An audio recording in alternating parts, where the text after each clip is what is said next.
Chapter 1833. Focus. They focused their attention again.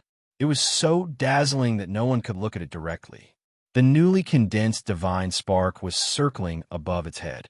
As for the broken divine spark, the divine power flowing out was nourishing the newly condensed divine spark like nourishment. A satisfied smile lingered on his face. He had condensed the divine spark again, so he had nothing to worry about. He no longer needed Stark's divine spark to prolong his life. This divine spark that he had condensed on his own would allow his life to continue indefinitely. The divine spark that he condensed on his own was also much more intimate with him than Stark's divine spark. How was that possible? Stark couldn't accept it at all. In the billions of years of history of the gods, no one had ever been able to hold two divine sparks. After condensing a divine spark, it would last for the rest of the condenser's life. Condensing two? That was absolutely impossible. It's fake. It's all fake. Stark shouted hysterically. It was impossible for him to condense two divine sparks. If that was true, then what was the point of his self-destruction? An illusion. He was definitely hallucinating. It must be an illusion that he had cast on him. In fact, the real him had already collapsed the moment his divine spark self-destructed. It was all fake. It was all fake. In the face of Stark's crazed emotions, a sneer flashed across his face. He looked at the divine spark. This newly condensed divine spark, nourished by the divine power of the broken divine spark, had a perfect shape. The crystalline, diamond-shaped divine spark rotated counterclockwise on its own above his head. The golden light it emitted made the outer realm extremely bright. Think whatever you want. There was really no such thing as a dead end. For him, this was his current situation. It was true that the divine spark was broken, and it was also true that he wanted to snatch Stark's divine spark, because at that time, he hadn't condensed this divine spark yet. But as he fought against Stark, the divine spark condensed. A brand new divine spark was born in his sea of consciousness, and his life was extended. This sudden joy made his mind blank for a long time. During that time, he had suffered several heavy blows from Stark for nothing. When he was really sure that the divine spark had condensed, his mentality also underwent a tremendous change. He was going to continue acting. Whether or not the divine spark was condensed, he had already fallen out with Stark. Stark also knew too much that no one else could know. Stark, who was also his competitor for the position of the Divine Emperor, naturally wouldn't let him live. This was the best opportunity to get rid of Stark. They couldn't let him return to the god race alive. Therefore, their attacks were getting fiercer and fiercer. He, who had the second godhood, did not need to worry about the broken godhood consuming too much divine power. Disregarding the consequences of his attacks, he quickly forced Stark into a corner.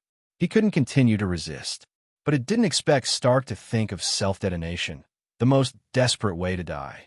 Self-destruct? It couldn't be better. His mother was overjoyed when it sensed this.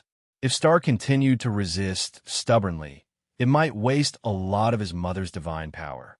But if he chose to self-detonate, everything would be much simpler. Also, Stark's extreme confidence made him look forward to things happening more and more according to his plans. Until just now, Stark had actually triggered the explosion. The joy on their faces could no longer be contained. This problem was finally solved. Without the existence of Stark, the God Emperor's dream would be more than 50% complete. You're really too confident, Stark. I don't know if anyone has told you that your confidence is extreme confidence. Extreme confidence? Stark recalled the past, as if he had really heard such words more than once.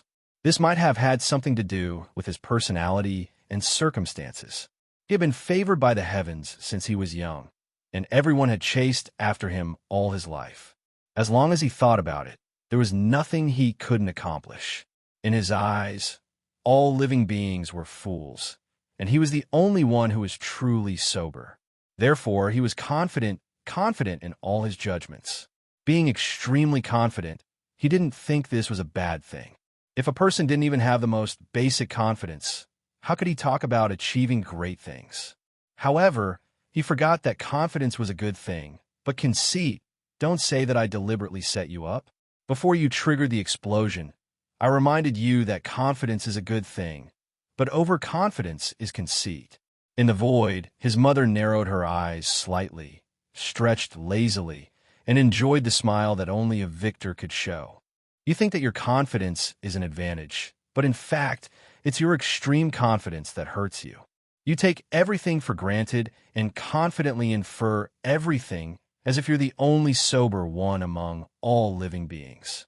Don't be silly. You're not that good. If your judgment is really that accurate, then you're not the God King. You're the creator of this world. Every word of his mother was like a thorn that deeply pierced into Stark's heart. Had he really been overconfident? The God Emperor seemed to have also reminded him not to be too confident, and that nothing was as simple as he thought. At that time, Stark just smiled and nodded, but he didn't take it to heart until he met the Monster Emperor. At that time, he was still extremely confident in his judgment, and the Monster Emperor also said something similar to him, that he was overconfident. At that time, he was still dismissive, until he was defeated, and the mighty plan to destroy the era could only end in a miserable way. Not listening to advice seemed to be the main reason why he was in such a situation. He brought this upon himself. You could say that. Stark couldn't help but fall in a deep thought. Now, he was really reflecting on his mistakes and was willing to change, but it was all too late. This world would no longer give him a chance to turn over a new leaf. Everything about him would disappear from this world forever, along with the self-detonation of his godhead. He couldn't accept this. Stark smiled bitterly, and the self-detonation of his godhead gradually reached its limit. The cracks on his diamond-shaped godhead became more and more obvious. Seeing this, his mother raised its eyebrows slightly and continued to strengthen the barrier it had set up. The self-detonation of a God King was no joke. It didn't want to be obliterated by Stark's self-detonation at this time, even if it was a little injured. As the barrier continued to strengthen, cracks also appeared on Stark's body. He silently observed his surroundings. He looked at the chaotic outer realm void, at the soldiers who didn't trust him and had betrayed him. He looked at the soldiers who trusted him and fought for him. Looking back, looking down, this glance was also an eternal farewell. I can't accept this. I can't accept this. Stark lost his voice and roared. At this time, his godhead and body were on the verge of collapse. Chapter 1834. I can't accept this. In the chaotic void, Stark's desperate and furious words reverberated in everyone's ears like a clap of thunder. The gods of the Divine Palace who'd split up were all stunned. The gods loyal to Stark revealed pained expressions, while those who'd been incited by Stark were momentarily dazed. Then, their faces lit up with joy, as if they were participating in a celebration. Stark lost. When Gushwanda heard this, he couldn't help but look at the chaos. He knew a lot about the outside god race, but he didn't know much about their true strength. Stark's roar just now was filled with despair, which meant that he had lost the battle against his mother. Stark had most likely obtained his godhead just as he'd wished. This was definitely not good news for them. Ocean Emperor, Jade Lake Palace Head, we have to go. Stark's godhead had shattered, and he'd stolen it, so he needed time to fuse with it. He just didn't know how long it would take. If they waited until Stark's godhead was fully fused, they wouldn't have a good ending. They had to leave immediately and return to the era of chaos to plan their next move. No, we still haven't found Hong Hong and Momo. The Ocean Emperor flatly refused, throwing everything to the back of his mind. All he could think about was finding his daughters. The Jade Lake Palace head was the same. Gushwanda knitted his brows, but just as he was about to speak, in the outer realm, the arrangement of the elements became chaotic. Gradually, a beam of light appeared in their line of sight. It grew brighter and brighter, causing the outer realm to tremble violently. Not good. Gushwanda grabbed the Ocean Emperor and the Jade Lake Palace head, bit his lip hard, and smeared his finger with his blood. Then, he quickly wrote a defensive defense character in the air. Almost at the same time, as soon as he finished writing, that beam of terrifying energy enveloped them and the gods from the outer realms at the same time as it shattered the void. Boom! What an intense energy tremor! Yizichin and the others, who'd been rushing out of the era of chaos, stopped in their tracks. The venerable of numinous treasure and Sumeur's old man stood in front of them. The venerable of numinous treasure couldn't help but click his tongue.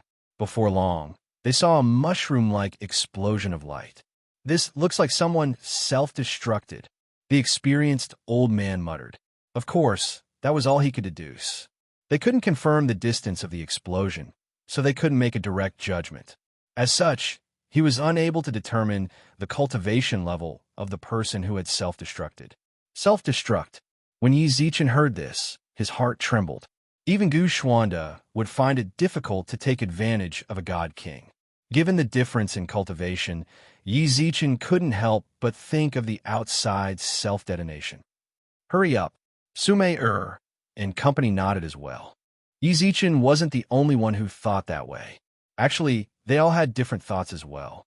A god king self-destructing? Or was it the self-destruction of other deities? They didn't think the great monarchs could do that. No one knew how long Stark's self-detonation had wreaked havoc. Gu Xuanda could only feel that his spiritual power was being consumed rapidly. He struggled to maintain the boundary's stability, but the explosion's roar and light still made his ears ring and his eyes dizzy. Stark had self-destructed. This was the only useful information that Gu Xuanda obtained from this self-explosion. From the looks of it, Stark had forced Stark into desperate straits. Stark didn't want to let him get what he wanted, so he chose to self-destruct to destroy his godhead. If that was the case, good. Gu Xuanda couldn't help but want to give Stark a thumbs up. His self-detonation had not only resolved Gu Xuanda's stubbornness, it had also allowed the era to heave a huge sigh of relief. Now that two god kings had fallen, even if the outside god race wanted to destroy the era, they'd have no choice but to recuperate. That gave Yi Zichen plenty of time. The era's other experts would also improve. Then, when they faced the outside, God King Joy. It's the God King Joy. Suddenly, Gu Xuanda, the Ocean Emperor, and the Jade Lake Palace Master heard intense shouts. How could these deities still be alive? Even if they were elites of the God Palace of Liberty, a God King's self-detonation wasn't something they could withstand. Not only were they alive, but they were also cheering. The God King Joy, had it saved them? Yi Zichen followed their gazes and saw that God King Joy really was standing above them, his hands outstretched to resist the aftershocks of the self-detonation. His godhead, it was completely intact. Gu Xuanda was dumbfounded. He couldn't believe what he was seeing. His godhead had indeed shattered. Stark's godhead had self-detonated. He'd never heard of anyone's godhead being able to heal after shattering. Why had God King's godhead? No, its divine power was even more abundant than before, and the feeling it gave off was different from before. Could it be that An inexplicable thought popped into Gu Xuanda's mind. It was just that the appearance of this idea was too unbelievable. God King, in his most desperate moment, had focused his attention for the second time. He couldn't stay here any longer. Ocean Emperor, Jade Lake Palace Master, ready. Momo. Who would have thought the Ocean Emperor and Jade Lake Palace Master would still be unable to maintain their rationality? They ignored the aftershocks of their godhead's self-detonation and tried to escape Gu Xuanda's defenses to find their daughters. This absolutely wasn't something they could think of right now. We can't delay any longer. We have to leave. He's already focused his attention for the second time. Clan Leader Gu, please leave. A bitter smile flashed in the Ocean Emperor's eyes. We understand what you're trying to say. Thank you for staying for so long and saving our lives just now. We also know very well that the best choice now is to leave, but we're parents.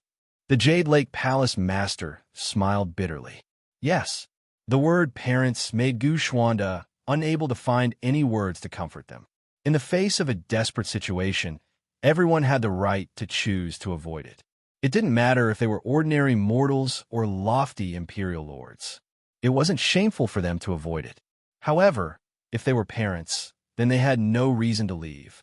They couldn't leave their daughters behind. They had to see them with their own eyes. Even if the God King's self-detonation made the possibility of finding their daughters even slimmer. Even if they were corpses, they had to see them with their own eyes and bring them back. Clan Leader Gu, I have another request. Chapter 1835. The surviving Outer Realm gods cheered. They seemed to have forgotten the God King of Liberty who had nurtured them carefully and ignored his self-destruction. In their eyes, he was their only god, God King of Pleasure. The gods knelt on the ground and looked at him with pious eyes. The self-destruction just now was very sudden. These gods knew very well that without the protection of the God King of Pleasure, they would have been buried in this self-destruction. It was the God King of Pleasure who gave them a new life, so they naturally had to be loyal to him. Moreover, they had betrayed the God of Liberty, so there was no place for them in the God of Liberty. As for the gods who were loyal to Stark, there was no trace of them.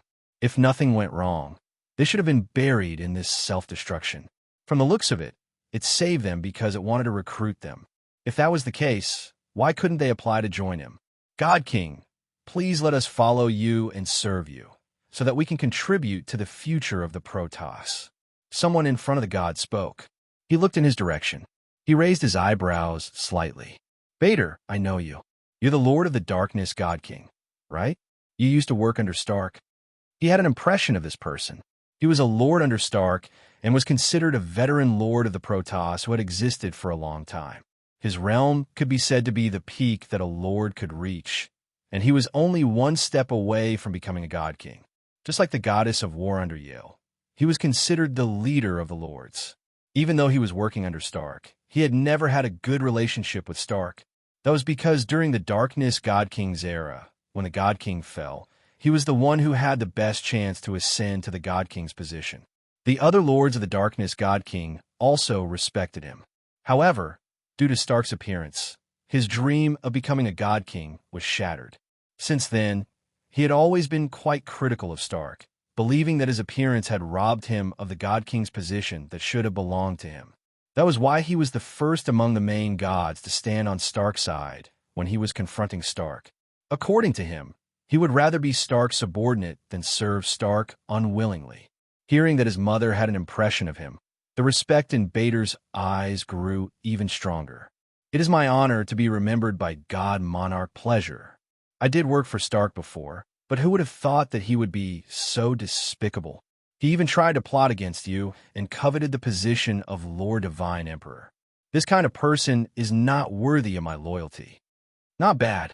There was a satisfied smile in her eyes. Please allow us to work for you. Also, these gods, although they were once loyal to Stark, their hearts are now with you. I hope that you can give them a chance. When we return to the God race, I can also bring the other gods of the Freedom God Palace to your God of Joy. Palace, Badei flattered.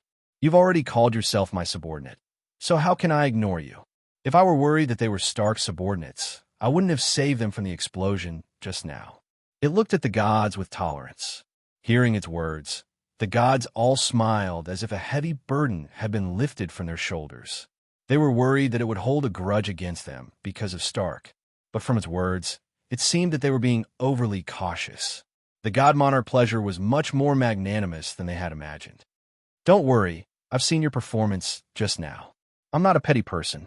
The gods wanted to kowtow when they heard that, but her mother's palm pressed down lightly, indicating that they didn't have to do so. Then, he narrowed his eyes and looked at Badu and the other true gods.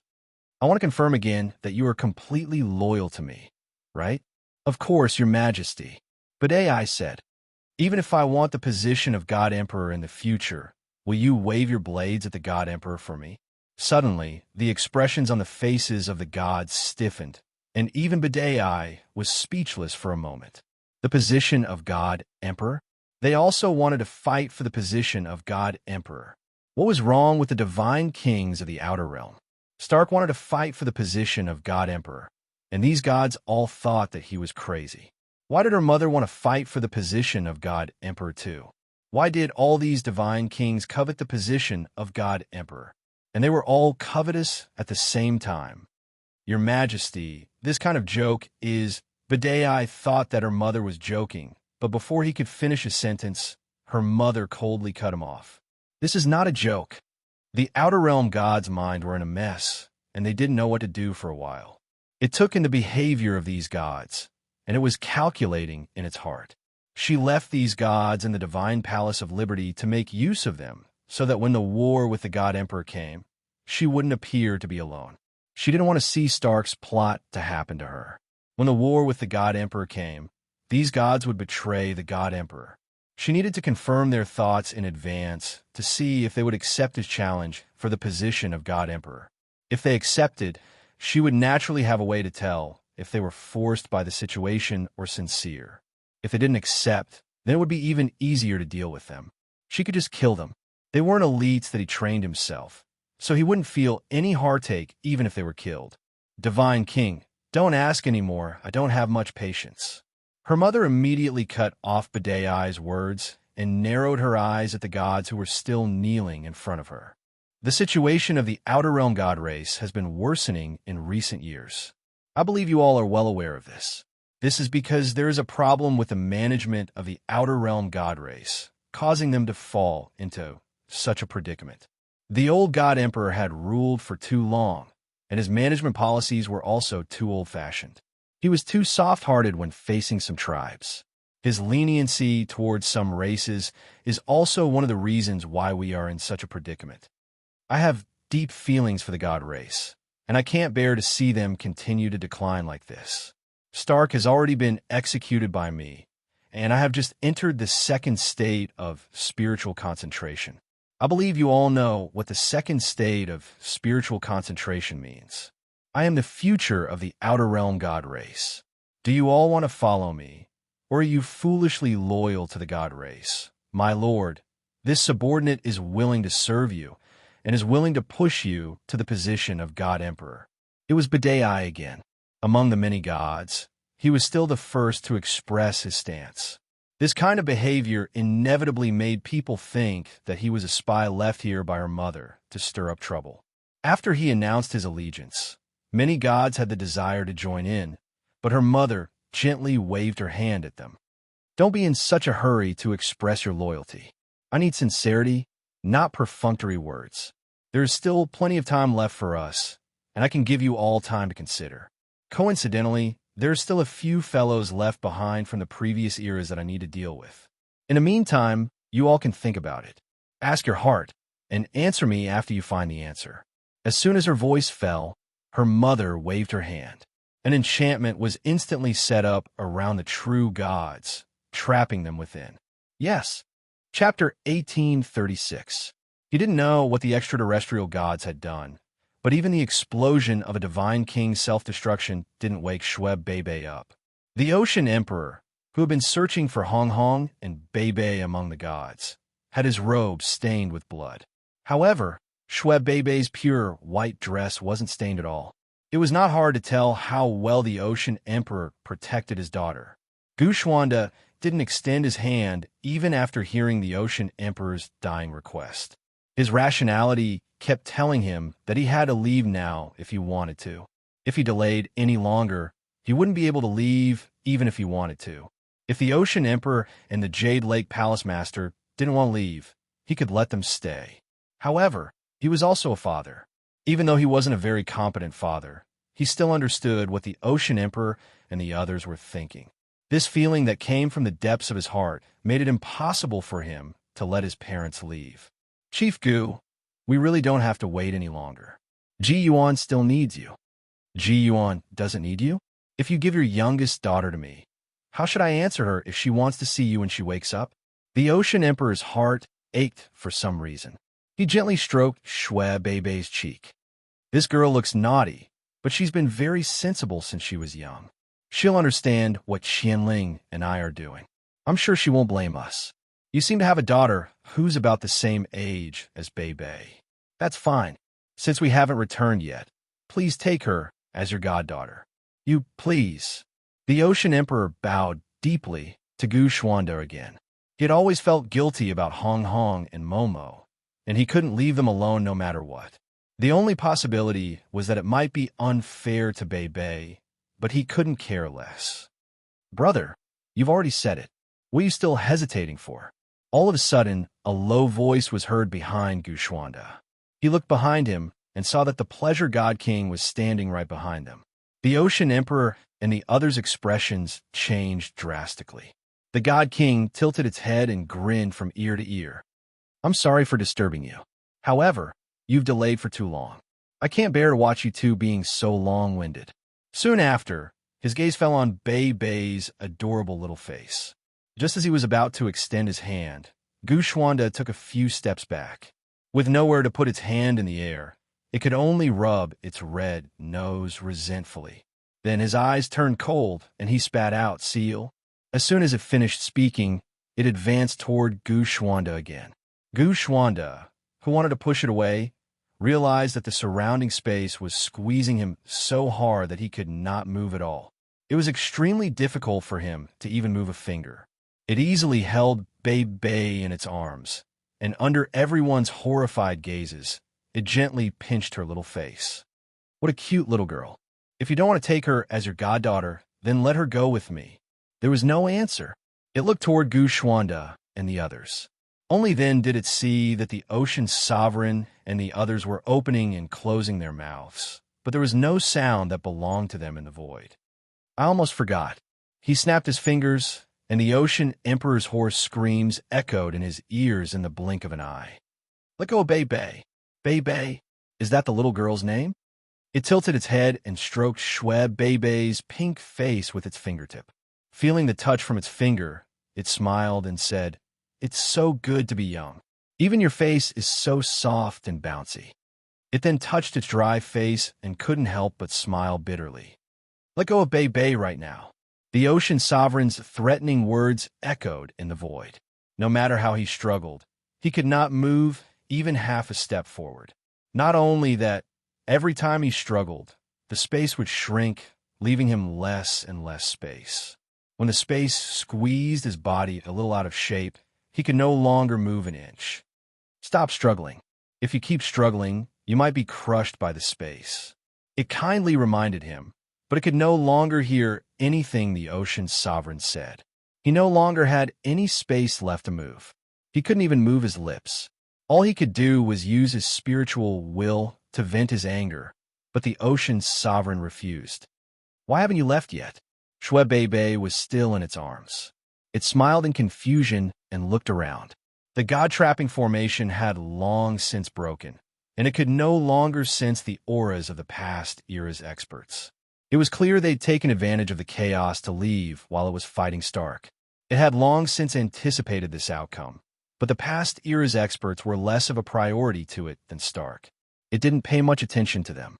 It wasn't until Stark self-destructed that it discovered there were still people here. Just now was the perfect opportunity for you to leave.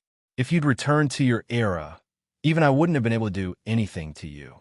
I'll have to report Stark's death to the God Emperor, and I'll need to replenish my divine energy. Furthermore, your era's Yi Zichen has already transcended.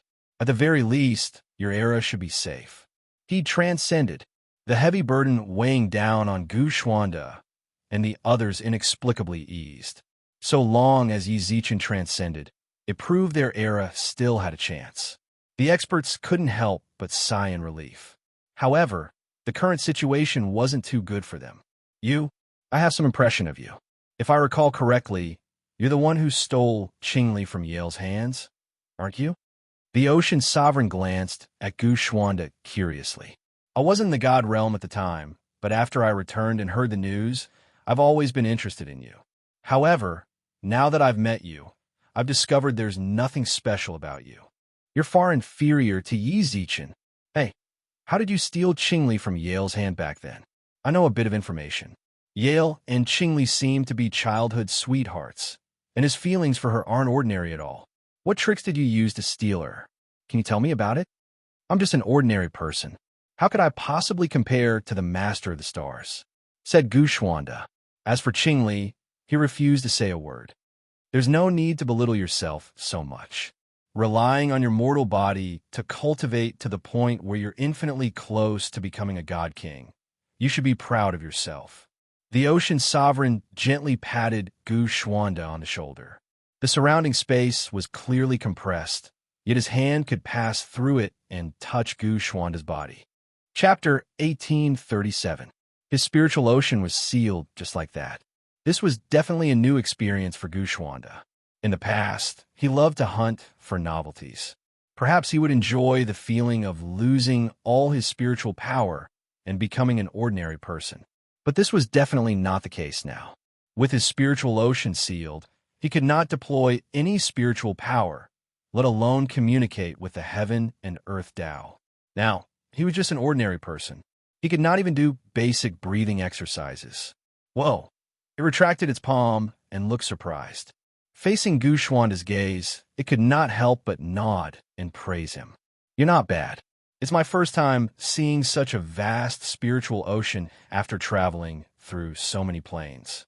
It should be a compliment, but Gu Xuanda could not bring himself to smile. He was the saber puppet. At this moment, Gu Xuanda was no longer the superior Gu clan leader. He was like a helpless lamb waiting to be slaughtered. It must be hard to have your spiritual ocean sealed. After praising Gu Xuanda, it smiled at Gu Xuanda. "After you left, Yale's spiritual ocean was also sealed. If you two meet, you might have a lot of resonance. Coincidentally, I'm going back to the Divine Clan too. I'll bring you to see him once I get back." You snatch his former love. Meeting your love rivals. I believe the scene will be very exciting. I'm looking forward to it. As soon as it said that, it flashed and tapped on the shoulders of the Ocean Sovereign and the Jade Lake Palace Master. It hooked its finger at them, then walked in front with Shue Bei Bei in its arms.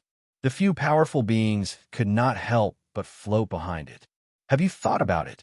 After returning to the gods' territory, it gave them time to think. However, it did not know whether they had considered it or not. Of course, it did not care if they had really considered it or not. All he wanted was the result. Some of the gods looked bitter, but deep down, they were still loyal to the Divine Clan.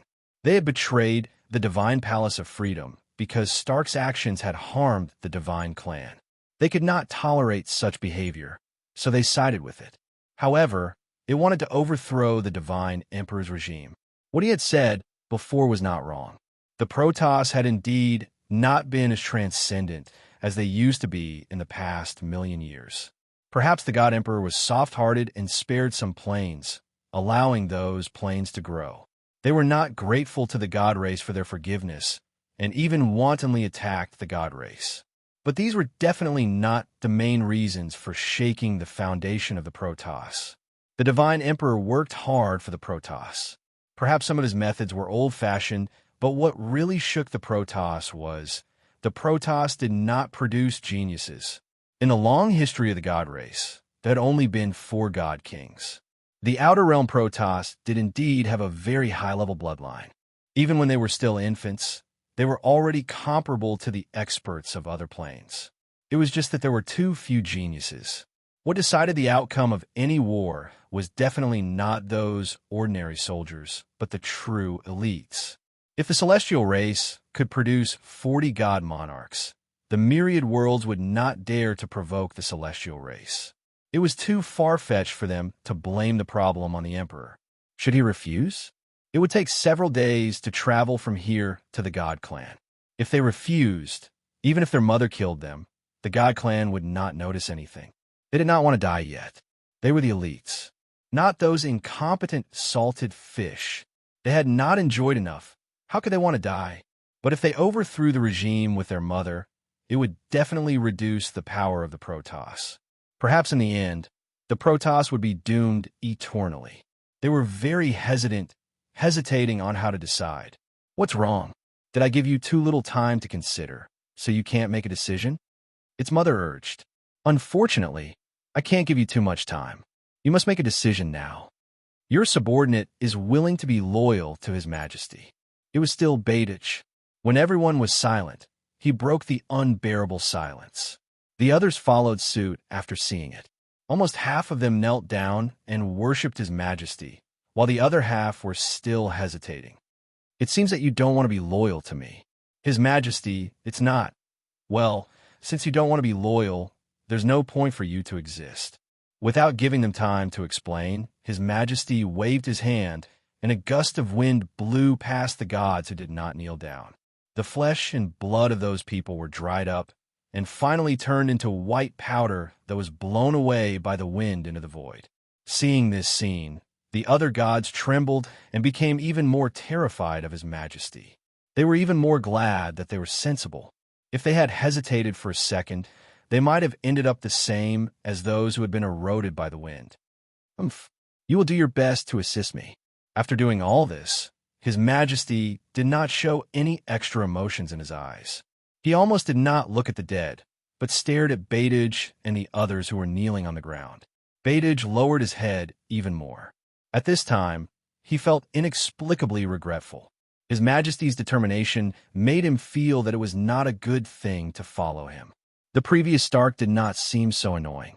Although it was Stark who stopped him from becoming the God King, if he really had the ability to become the God King, the position would not have fallen into Stark's hands. Moreover, Stark had always been kind to them, declaring that he wanted to create a free country with them. He had woken up, but it was too late. Stark had self-detonated his divine spark and could no longer reappear in front of them. Now, Baitage and the others could only recognize the situation and follow His Majesty on the road that might be a road of no return. "I will do my best to be loyal to His Majesty." The helpless words finally came out of his mouth, and the other gods followed suit, declaring their loyalty to His Majesty. His Majesty nodded with satisfaction. He liked people who knew how to adapt to the situation. Although such people were very slick, at least they were not stupid. As for whether they were truly loyal to him, he was not worried, because he had the means to make these people completely loyal to him. "Then are you willing to sacrifice everything for me?" "Yes." "Great." His Majesty laughed heartily, gently touched his lower lip, and stretched out his hand to Baitage and the other gods. "Then offer your souls to me." "Souls." Baitage and the others suddenly felt a chill in their hearts. His Majesty was so ruthless. In order to truly control them, he actually wanted them to sacrifice their souls. If they handed over their souls, they would really have to serve His Majesty wholeheartedly, without any disobedience. As long as they angered him in the slightest, they would end up with their souls flying away and dispersing. They did not want this way of living, and they were not willing to accept it. What are you waiting for? Offer your souls, or you know the consequences. Chapter 1838. To give or not to give. Souls were important to any race. No one would be as straightforward as Zhou Wu, handing over the ownership of their souls. In fact, Zhou Wu wouldn't either, but he was already on the verge of despair. He was willing to give up everything for transcendence. If it was any other time, he would never agree to give up his soul. The gods were very hesitant. If they gave up their souls, their lifeblood would be in their hands. They would have no rights and freedom and could only live like a dog wagging its tail. If they didn't, they would die. They only had 3 breaths to make such an important decision. Time's up. Without any time to think, they announced that their time to think was over. Countless souls detached themselves from the bodies of the gods and floated towards their mother. Among them, there were also those who were unwilling to give up their souls and wanted to escape while their mother was receiving their souls. With a point of his finger, a ray of light passed through the center of his eyebrows. "Don't try to escape from my sight. The only way left for you is to give up your souls." Without any hesitation, more and more people offered up their souls, using the remnant of their souls in their bodies to feel their souls being branded with the mark of slavery. "Baitage, you're the only one left. I've given you the respect you deserve because you're the king of gods. Do you want to give me your soul? Shouldn't you give me an answer?" Baidage's arms trembled as he knelt on the ground. He really didn't want to. He felt that he still had a chance to become the king of gods. He only lacked a few opportunities. He still had a chance to stand at the peak of the gods, but as long as he gave up his soul, everything would come to an end. They wouldn't let their slaves threaten their master. Compared to Stark, they were demons. He now somewhat believed what Stark said. Maybe that dagger was actually their mother's. "Baitage, please accept my soul, Lord Baitage." Gritting his teeth, Baitage lowered his head and held his soul above his head with a pained expression. He gave up. Under the pressure of life and death, he didn't dare to be tough. He chose to accept everything as a coward. "Very good. You're a guy who knows how to adapt to circumstances." He gently tapped on Bader's soul, and Bader's entire body sank. It was not the burden on his soul that had become heavier, but his body or consciousness that had become heavier. The brand of slavery was imprinted. In the future, he would forever be loyal to them, and he could not have any rebellious thoughts. If he wanted to live, you should be glad that you made the right decision. In the future, all of you will be my most precious treasure. Believe in me. Following me will be the greatest decision of your lives. I will lead you to overthrow the old regime of the God Emperor and usher in the possibility of a new life for the God race. I pledge my life to follow Lord Mu. I pledge my life to follow Lord Mu. I pledge my life to follow Lord Mu. Badu clenched his teeth and waved his fists unwillingly. The other gods also followed his movements and waved their fists. They were all unwilling, and one could tell from their faces how much they were struggling in their hearts. But so what? Their souls had already been sacrificed. No matter how unwilling they were, what could they do? Because he knew this, he did not show any displeasure when he saw their expressions. A ruler must have tolerance. He could accept this kind of small emotion. Anyway, the souls of these people were in his hands. What else could they do but vent their emotional dissatisfaction in their hearts? In the end, they still had to listen to his orders and burn the rest of their lives for him. Well, it's time for us to return. The tunnel that Stark built is also here. Let's go back through this tunnel. Building a tunnel also consumes a lot of my divine power. He leisurely walked toward the tunnel with his hands behind his back. He was in an indescribable mood. He had gotten rid of Stark, who was his biggest obstacle, and seized the elite division that he had carefully cultivated. Now, he was going to use the tunnel that he condensed with divine power to return to the God race. What a pity. Condensing the tunnel consumed a lot of divine power. If Stark had not condensed the tunnel, he might have been able to hold on for a little longer. Of course, the result would not change. You guys come with me. Since you don't have any divine power, you might feel a little dizzy after entering the tunnel. That's normal, so don't worry. I won't let you die. He glanced at the Ocean Emperor and the others. I still need you to lure Yi Zichen over. Oh, right, don't even think about biting your tongues. Even if you do, I can make sure you don't die, and your godheads won't leave my palms. Live well. Who knows? Your ear's master of the stars might even become your savior. He might even come to the God race to save you. For some reason, that was his last line. Little did he know, as soon as he spoke, the Ocean Emperor's body stiffened. That's right. He had actually realized that he was speaking to the Ocean Emperor. With his divine sea sealed, the Ocean Emperor could not use his sea god godhead. He was worried that if he went back to the god race, the gods would steal his godhead. He was well aware of the sea god's godhead's power. He didn't want to create another powerful enemy for the era because of his own mistakes. That was why he wanted to commit suicide. Once he died, his godhead would automatically leave its master and search for a new one. But the Ocean Emperor had sensed all of this. Should he give up? The Jade Lake Palace master nodded at the Ocean Emperor, indicating for him to continue. Gu Xuanda was doing his best to break the seal on his spiritual sea, but his fingers were still pressed against his life gate. It was their fault that the Ocean Emperor had caught them. If they couldn't escape, then at the very least, they couldn't become a burden to the Era Emperor. A burden. Hey, you're really disobedient. Suddenly, the Ocean Emperor turned around. Gu Xuanda almost instantly reached for his life gate. The Jade Lake Palace Master and the Ocean Emperor did the same, but they were still a step too slow. I won't let you die. You want to die? How can that be? In the blink of an eye, Gu Xuanda and the others' limbs were broken and their teeth shattered. They could only be dragged into the tunnel like mollusks. However, at that moment, Shui Bei, who was in the Ocean Emperor's arms, frowned slightly. She twisted her body and murmured from time to time. The Ocean Emperor looked at the cute little fellow. The moment he shifted his gaze, a dazzling golden light suddenly appeared from Shui Bei's body. The light made the Ocean Emperor's eyes sting. He almost subconsciously threw her away. Shui Bei, who had no consciousness, kept falling.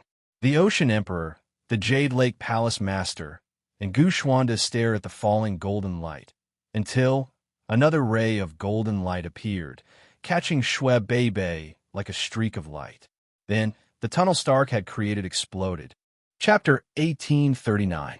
Its deep, dignified voice echoed in the outer realm for a long time. Shue Bei had been in its arms just now, and the dazzling golden light had come so suddenly that it didn't even have time to react. Its eyes were temporarily blinded by the blinding light. At that moment, its brows furrowed as it covered its eyes with both hands. Having walked on the edge of a blade all year round, it was keenly aware of the danger ahead. All the hairs on his body stood up in an instant. His body made a decision almost subconsciously, and he rolled a few hundred meters to the side. Boom! The deafening roar made its ears temporarily deaf.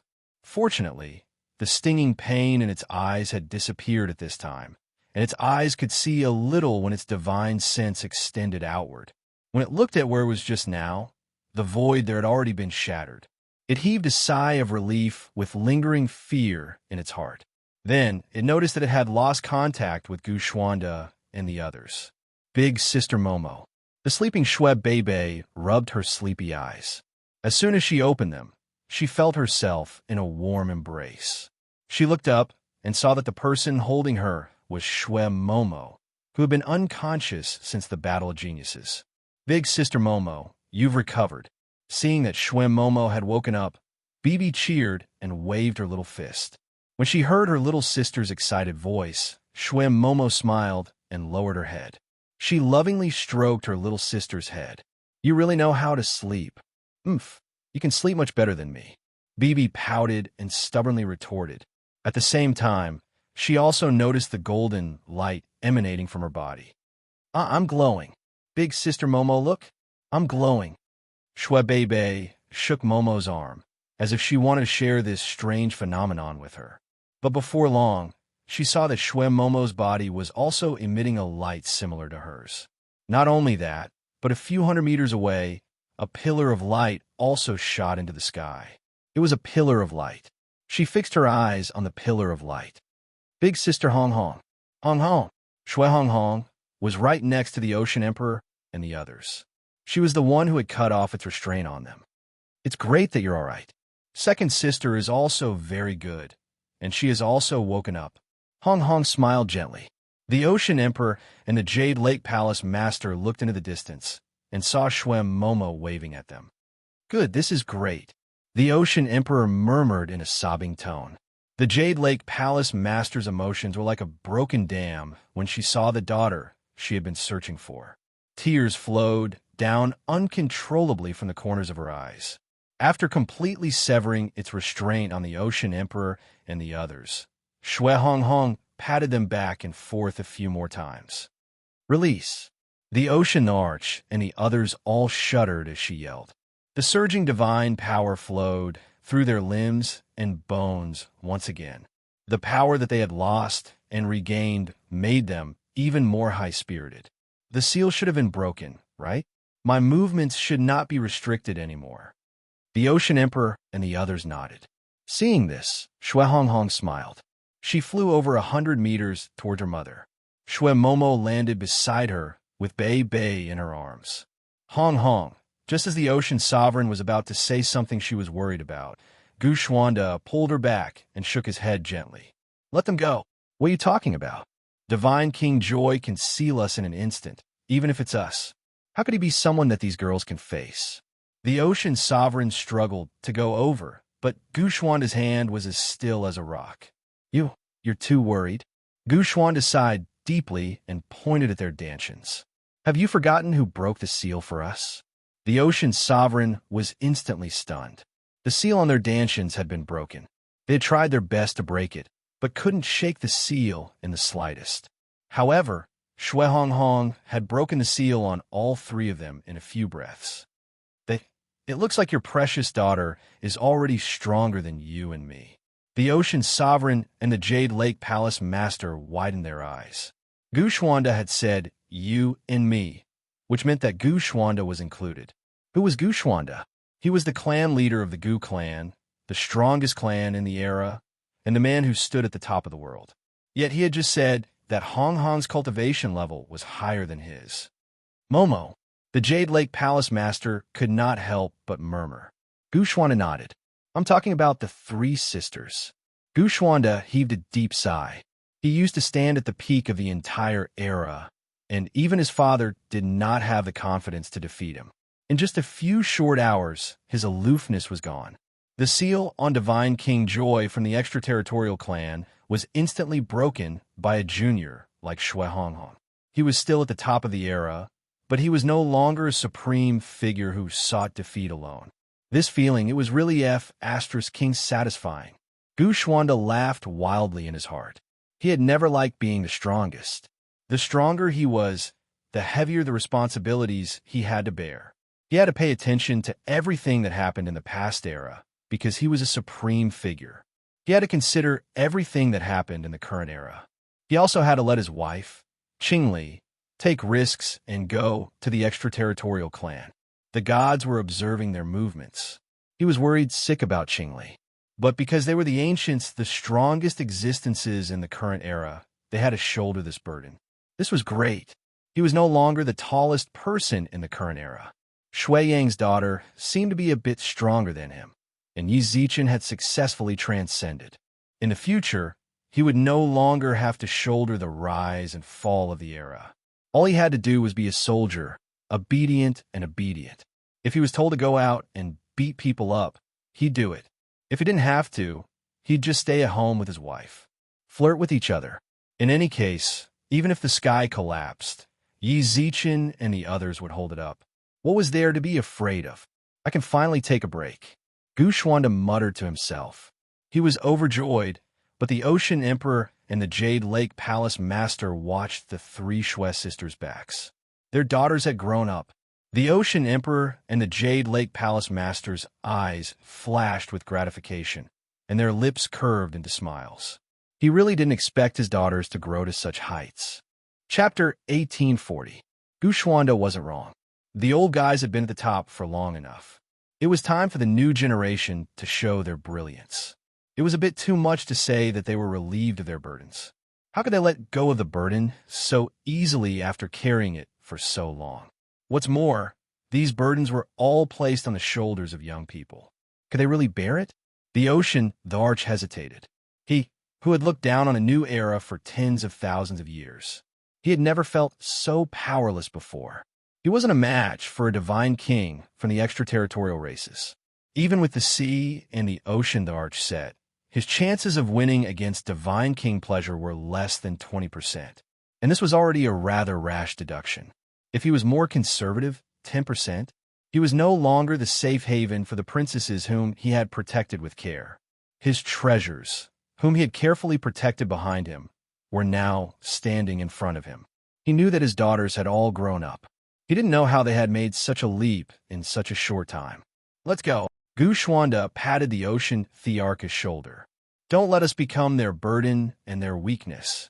The Ocean Arch was happy to see his daughter's growth. But Gushwanda's words were still a bit harsh to him. He had become a burden that might hinder his daughter's growth. He was really old. He couldn't keep up with the times. The Ocean Arch sighed and looked deeply at the three Shui sisters' backs. No matter how worried he was, he couldn't stay here any longer. Indeed, he would only be a burden to them if he stayed here. As for whether they could defeat it or return to the new era alive from its hands, the only thing he could do was to rise and fall for them. In his heart, he secretly swore that he would avenge them even if he had to risk his life. Let's go. The Ocean Arch clenched his teeth and turned to leave.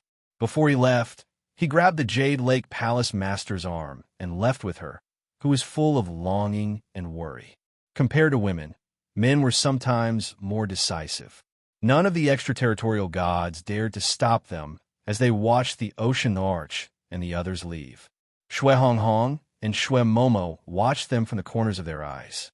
Only when their shadows disappeared from their field of vision did Shui Honghong and Shui Momo finally relax. The two of them were really afraid that the Ocean Sovereign would stay for a while, which would be even more troublesome for them. Of course, it wasn't that they were disgusted by the Ocean Empress' low cultivation base. No matter how high they grew, the Ocean Empress' father would always be a lofty figure in their hearts. They were worried that the Ocean Sovereign might be in danger if she stayed. At that time, If they had no other way, they would really not know what to do. Sister Hong Hong, Sister Momo, Daddy, and Annie have left. Bibi blinked her big bright eyes and muttered. She actually didn't know anything. From the moment God King of Liberty Star captured her, she was in a comatose state. Now that she had woken up, she was completely unaware of the situation before her and Ji Yuan's encounter. She didn't even know that the clown standing in front of her was a God King of the God race. Or rather, even if she knew, she didn't know what a God King was. She followed her two sisters everywhere they went. She followed them everywhere they went. Sisters, I know. Shui Momo and Shui Hong Hong reached out their hands and patted Bibi's little head at the same time. At the same time, they looked at each other and smiled. Then, an indescribable solemnity appeared in their eyes. His Mu, the God King of pleasure of the God race. That was a troublesome fellow. How interesting. Is Ji Yuan so weak that he left 3 girls to cover his back? His Mu, who had regained his sight and hearing, spoke in a mocking tone. He had naturally seen the ocean's sovereign and the others leave. He didn't stop them, or rather, he couldn't stop them. Although his words earlier were filled with disdain towards Nvlayu, Nvlayu was not one of them. In reality, he was a few times more cautious toward the 3 sisters than he was toward Stark. The 3 sisters were definitely not pushovers, especially the expressionless girl who stood on his right. Shui Momo, his Mu, was referring to her. Among the 3 sisters, Shui Momo was the one he felt was the greatest threat to him. Do the God Kings of the God race like to trash talk so much? You've really broadened our horizons. Shui Hong Hong curled her lips indifferently. His Mu couldn't help but squint at the disdain in her eyes. He was in an extremely bad mood. His Mu was a bit of a male chauvinist. Even though he had seen many female experts, he still believed that women had to lower their heads in front of men. They didn't need to be that powerful. All they needed to do was stay at home and take care of their husbands and children. They just needed to be obedient kittens by their men's side. Being ignored by a woman was a first for someone like him, who had lived for a long time. I'm just stating the facts. Those who just left should be your seniors. I feel ashamed for them that they left their juniors behind to cover their backs. Is there a problem with that? His moose snorted. The seniors are tired. It's time for us juniors to take over. Do you have a problem with that? Shui Hong Hong was still the one who spoke. She didn't seem to be at a disadvantage in terms of words. His Mu kept smiling to hide his anger. Meanwhile, Shui Bei stared blankly at the opposing Shui Hong Hong and the God King of Pleasure. This clown is a bad guy. Bei muttered in her heart. She was young, and her temperament was relatively pure. She didn't have any particularly complicated thoughts in her mind. Sister Hong Hong had treated this clown coldly just now, and her words were filled with sharp thorns. Then he was definitely a bad guy, and he had just slandered her father. In Bei's eyes, the Ocean Emperor was dignified, but he was definitely a good father.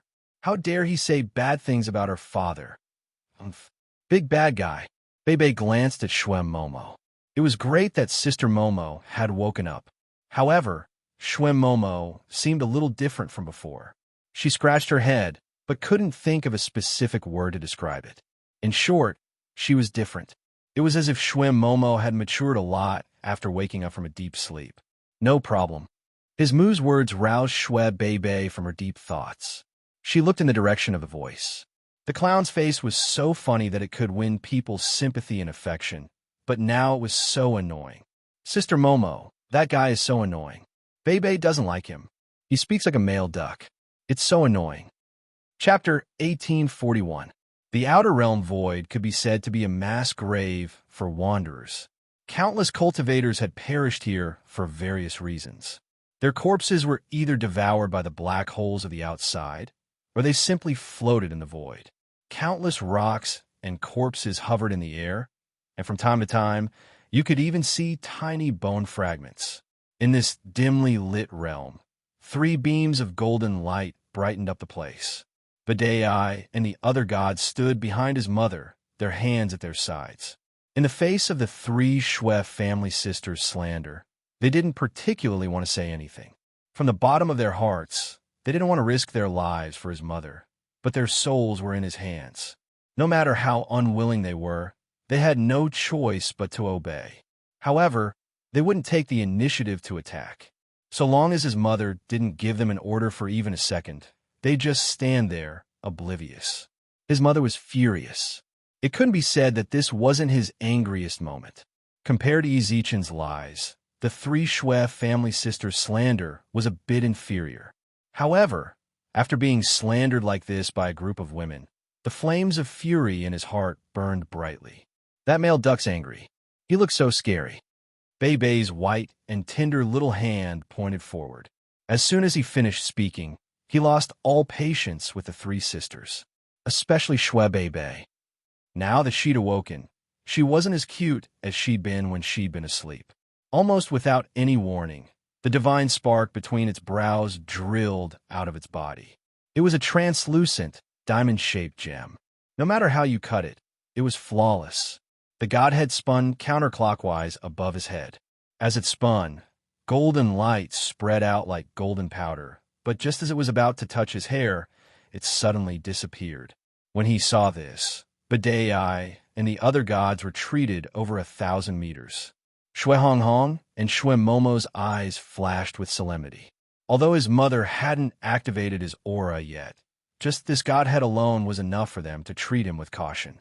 You little girls, you're so sharp-tongued. I wonder if your skills are as good as your mouth. Its gaze darkened, and the golden divine spark that was rotating counterclockwise suddenly shone brightly. The dazzling light seemed to cover up all the light in the outer realm. Only the light around the three Shui sisters didn't dissipate. Dong! Suddenly, the sound of a drum rang in everyone's ears. Not long after, the airflow around the three Shui sisters became several times stronger than before. The flowing corpses and the shattered rocks in the air turned into the sharpest qi when they were swept up by the airflow. Ci, the stone scraped past Shui Beibei's arm, leaving behind a trail of blood. This piercing pain caused Beibei to involuntarily let out a cry. When it sensed this scene, Reddy didn't hesitate any longer and took large strides forward. Her hands were constantly crossed, and the brand between her eyebrows was also catalyzed by her consciousness. Bloodline power activated. At the moment of activation, the power in her body was like a primordial beast whose seal had been unlocked. The surging aura actually absorbed the surrounding airflow and condensed into an air barrier. Shui Beibei and Shui Momo were both protected by the barrier. When the rocks and bones touched the barrier, they were pulverized into powder. It squinted its eyes slightly. If it was an ordinary defensive layer, it should only be able to bounce off the attack and turn the attacked objects into powder. And if it was not mistaken, the gravel and bones had rotated several times when they hit the air shield. She stared intently. It was a cyclone. When Shui Honghong's barrier merged with the surrounding airflow, it absorbed the wind's power. This barrier wasn't just a simple defensive barrier. It was completely formed from a cyclone. The reason it couldn't be seen was because it was spinning so fast that it was impossible to discern with the naked eye. That was why it looked like it was still. Not bad. Her mother rubbed her nose and chuckled softly. Shui Honghong ignored her mother's praise. A trace of disdain flashed across her lips, and she stretched out a fair hand. In an instant, all the air currents in the void gathered toward the center of her palm.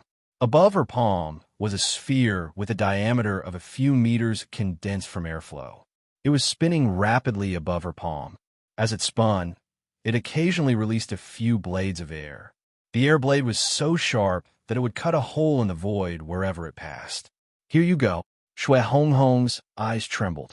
As soon as she spoke, she flung the sphere of air at her mother. This attack was fair and square.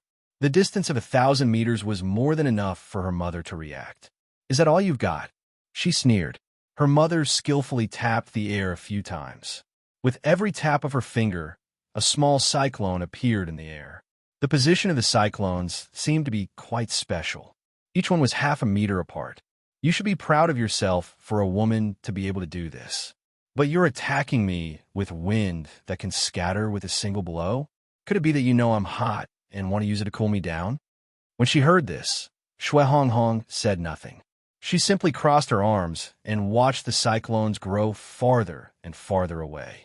When she looked at her mother, her eyes flashed with a cold smile. Its mother, who was igniting the cyclone in the void, frowned slightly when it saw the Yeshua sister's expressions. Ever since she'd arrived in this era, she'd suffered quite a few losses at the hands of the people of this era. Stark had underestimated the people of this era, so much so that a strand of his divine consciousness had been trapped and unable to return to his body. In the end, his Tao had become unstable during their battle, and his divine power had been exhausted. In the end, he'd self-destructed. Now, no matter who her mother faced, she would at most speak arrogantly. In a fight, even if her opponent was a baby, she wouldn't slack off.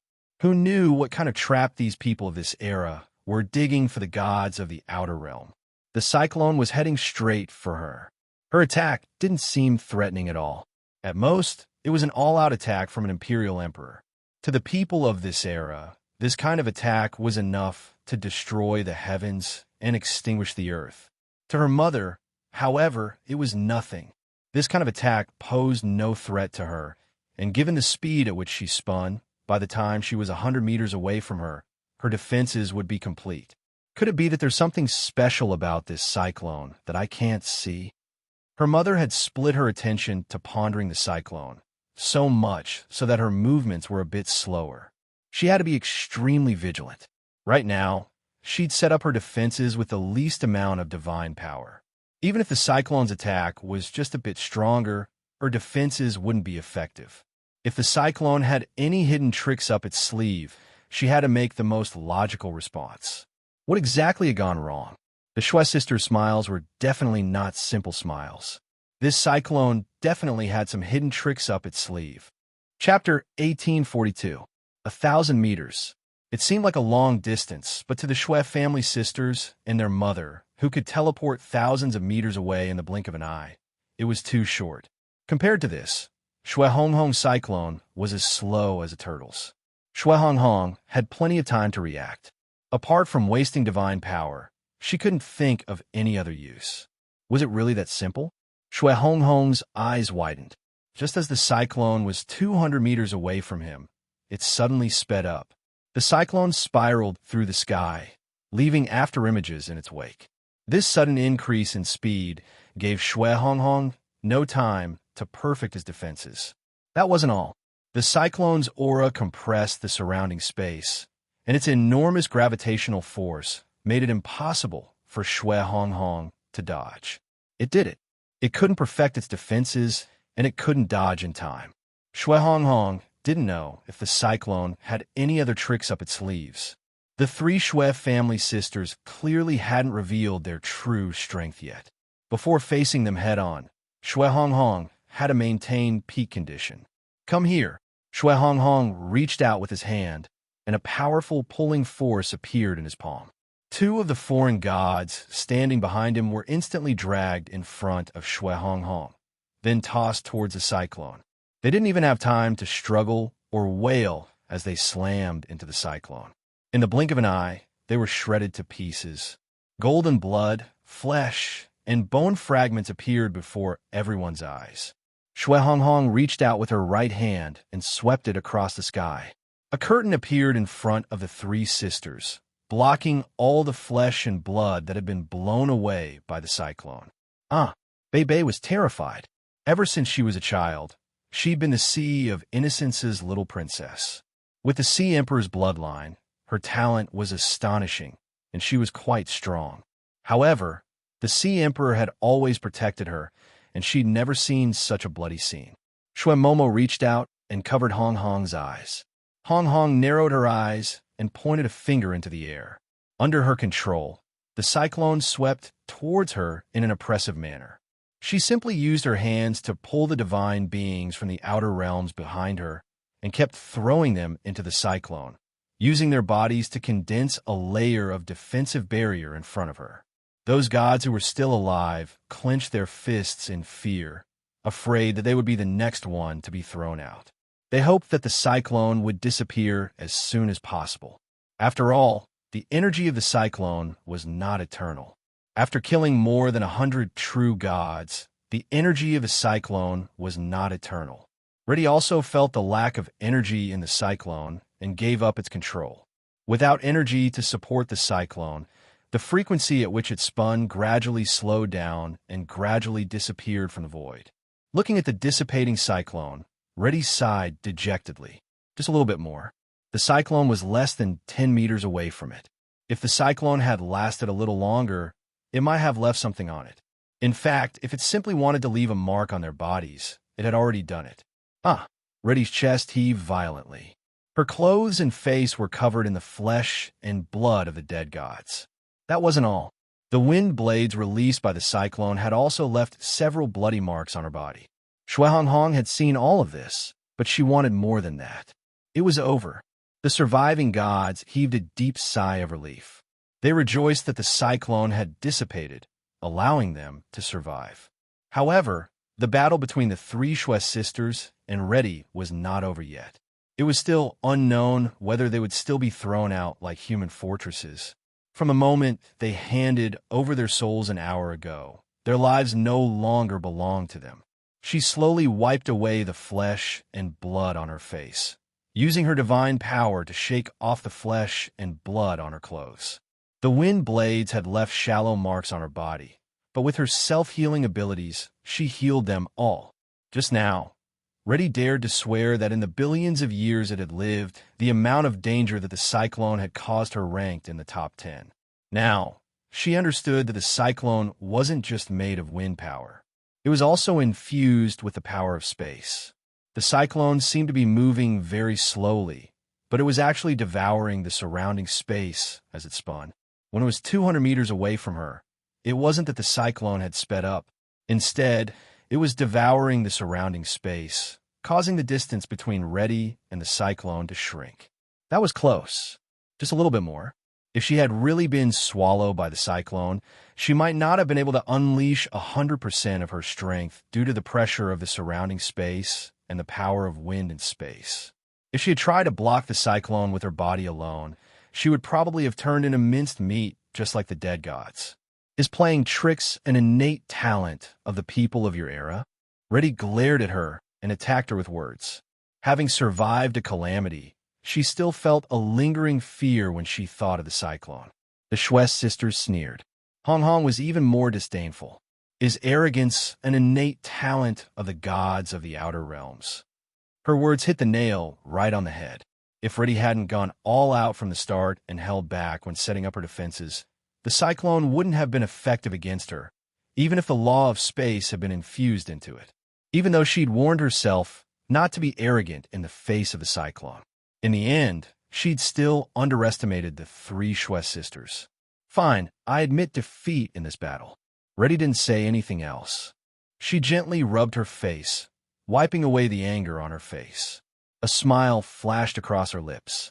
Just based on that cyclone you threw out, I acknowledge you. Do you have the right to challenge me? Right?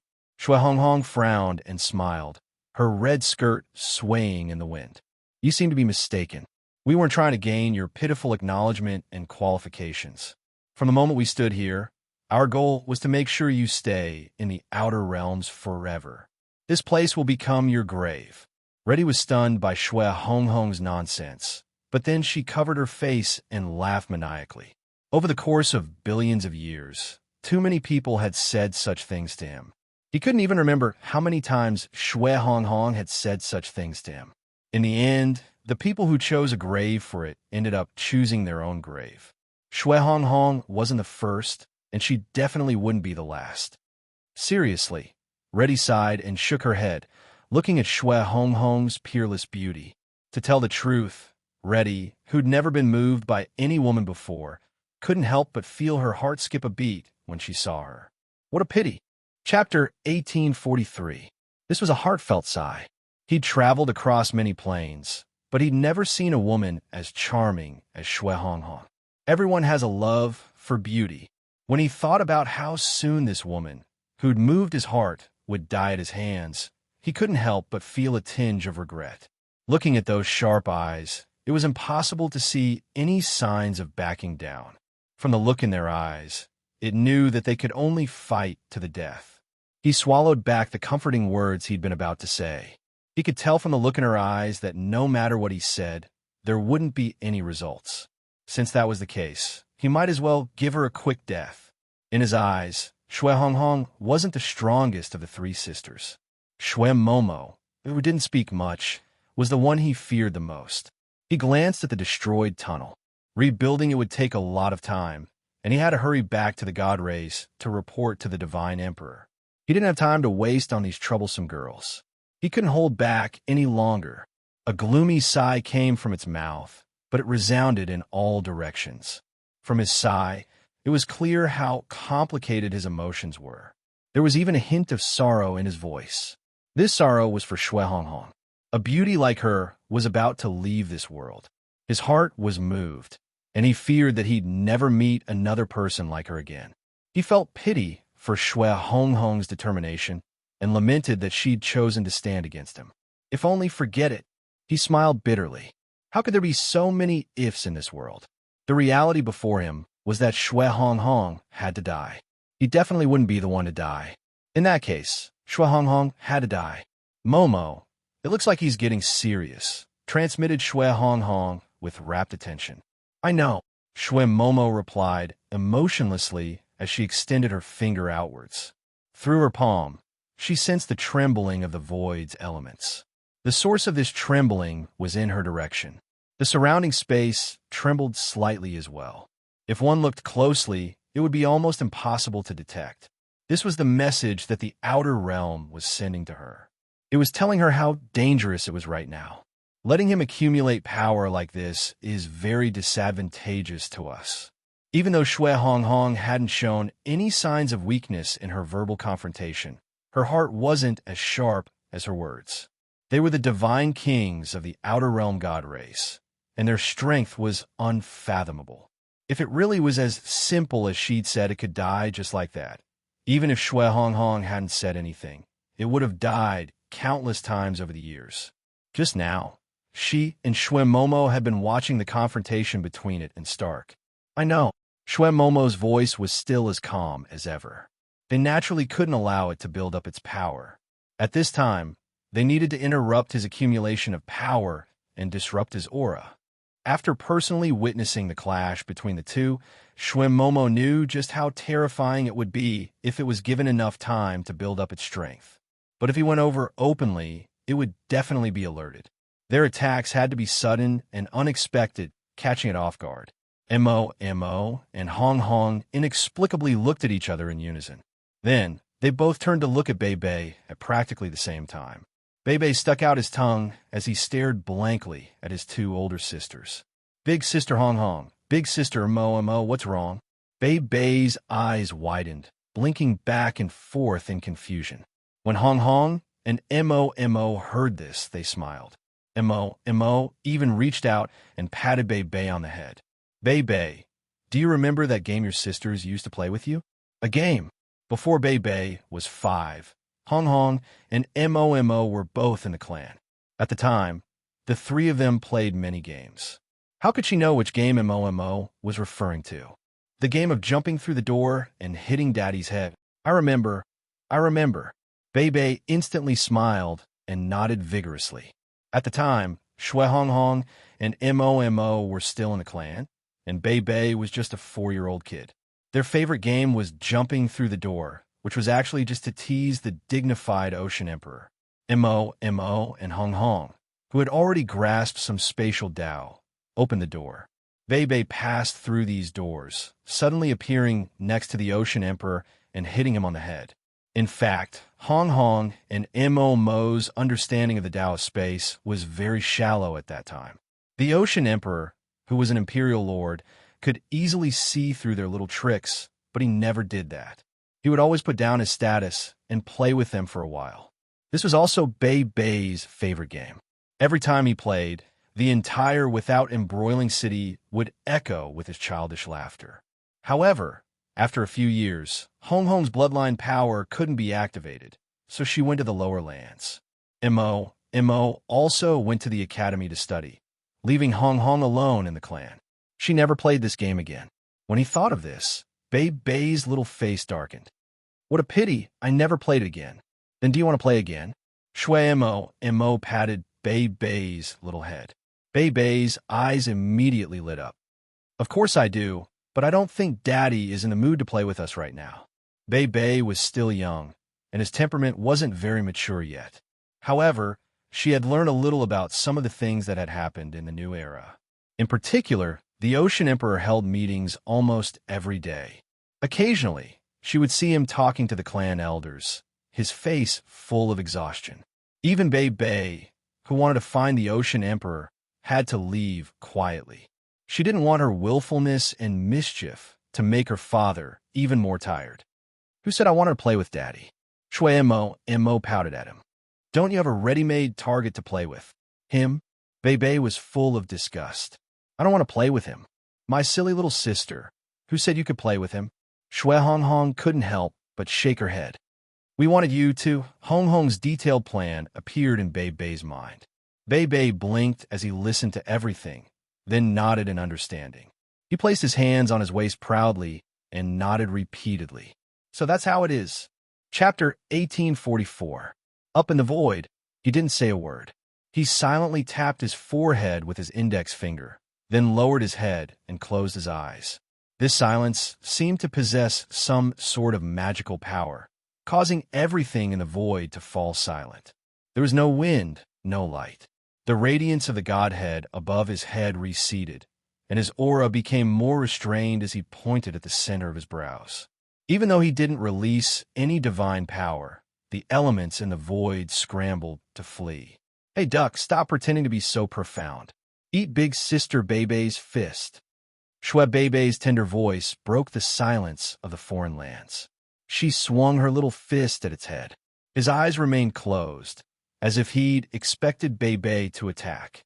He slowly took half a step forward, tilting his body to the side and dodging the punch. Then, he reached out with his left hand. She disappeared. His eyebrows couldn't help but twitch. Almost in the blink of an eye, Shui Bei Bei suddenly appeared above his head again. Hey, this time he didn't dodge. Instead, he reached out to grab her. If nothing unexpected happened, Shui Bei Bei's foot would be caught. Then he disappeared.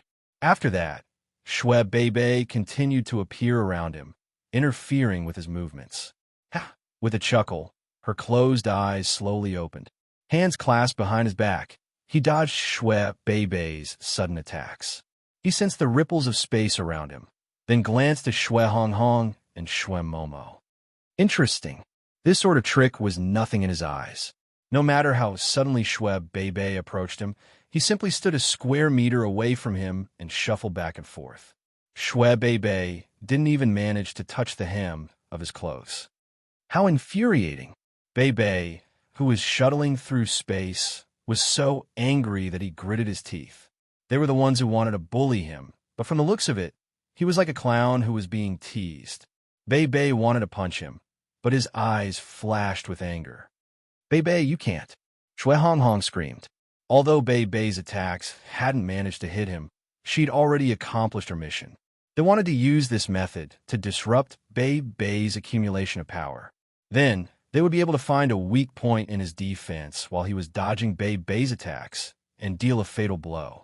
Because there were two types of spatial ripples, even he wouldn't be able to tell where Bei Bei would appear. He could only rely on the slight tremors when Bei Bei reappeared to determine the direction of his attacks and dodge. Both Hong and Momo were patient. They knew very well that he was a god king. Finding his weaknesses wasn't easy at all, but they'd overestimated Bei Bei's patience.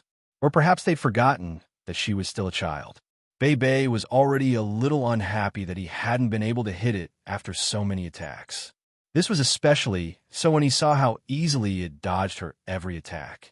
A mocking smile appeared at the corner of his mouth, which instantly ignited the flames of fury in Bei Bei's heart. Bei Bei didn't attack according to the coordinates that his sisters had given him. Instead, he swung his fist fiercely at its back based on his own judgment. When he played with the Ocean Sovereign in the past, the Ocean Sovereign would always dodge. After that, it was up to Bei Bei to make her own judgments. The Ocean Arch would even smile and pat her head, praising her for her accurate judgment. What she didn't know was that every time this happened, It was the ocean sovereign's excuse to leave. It wasn't that he didn't know, but he didn't want to continue. Moreover, he had always been fooling around with the ocean sovereign after this punch.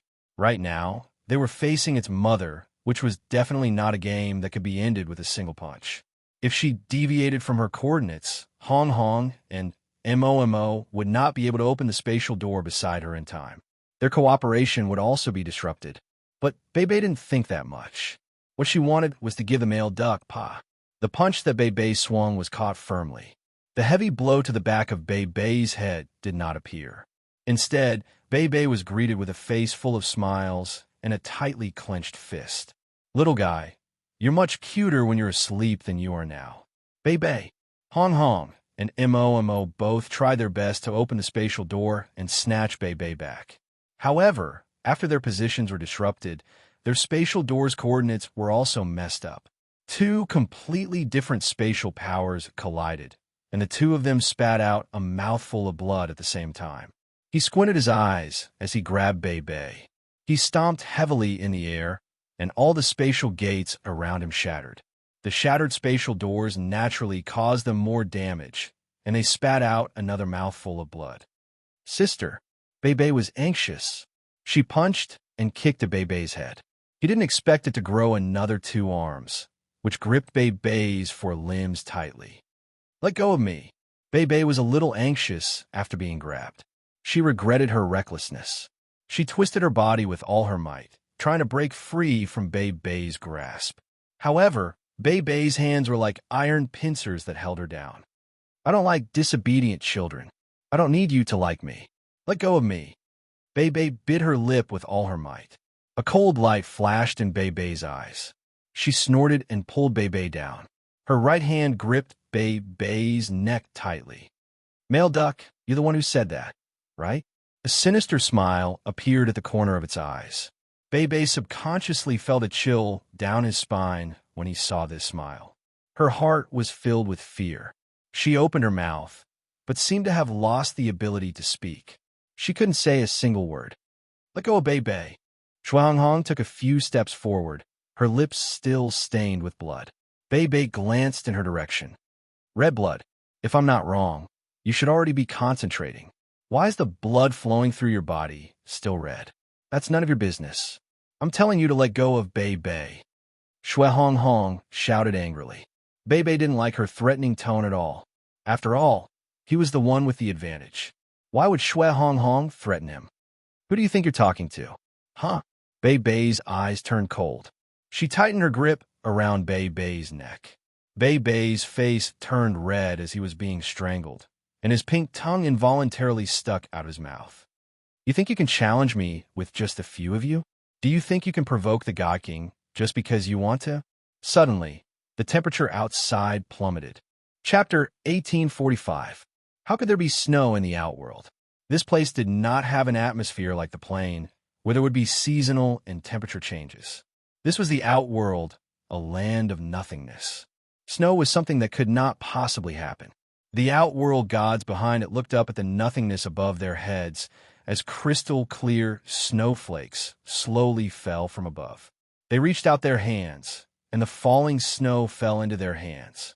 Their hands were not as cold as they had imagined, and the snowflakes did not melt from the warmth of their palms. This was not snow. Staring at the snowflakes in his hands, Badui frowned, and then reached out to catch a few more snowflakes. The snowflakes were almost the same size, and at least with his realm, he could not see any difference between them. The area where the snowflakes fell was 100 miles around them, and when they fell, they shone brightly. Although he did not know what it was, Badui, who had seen real snowflakes before, concluded that it was not snow. In that case, the sudden drop in temperature in the outworld was not caused by the falling snow. Let go of Bibi, I will only say this once. A voice that was far colder than the temperature in the outworld lingered in everyone's ears. The moment they heard this, the outworld gods, including Badui, could not help but shiver. From their feet to their heads, it was as if the blood flowing in their bodies had been frozen. Following the voice, it was a blue bow that seemed to be able to support the heavens and the earth. The bow was so majestic that one could not see the end of it. Only the bowstring of the bow could be seen in the void, and the tip of the bow was directly pierced into the nothingness. The bowstring was completely drawn, and there was a pure blue arrow on the bowstring. This arrow gave people the feeling that the power of the stars. That's right, this pure blue was the power of the stars. The arrow was completely condensed with the power of the stars, and it was spinning violently on the bowstring, releasing a cold aura around the arrow. The surrounding temperature was also caused by the appearance of this longbow's arrow. This bow was really too big. The gazes of the extraterritorial gods were immediately attracted by the bow. As long as they looked at the bow, their souls would feel as if they were sitting on pins and needles. This bow is a projection. Someone among the gods spoke. At this moment, Baduyi also recalled the cold words that rang in his ears. Even though it was just a reverberation, the blood in his body seemed to have solidified a little. He frantically mobilized the divine power in his body to keep his chi and blood flowing smoothly. At this time, Baduyi looked forward again and found. She was wearing a pure blue one-piece dress, and there were 2 snow lotuses without any dirt on her chest. Shwe Momo was standing in front of the bow. She was holding a bow that looked exactly like the bow. Compared to the gigantic bow in the sky, the bow in Shwe Momo's hands was much more exquisite.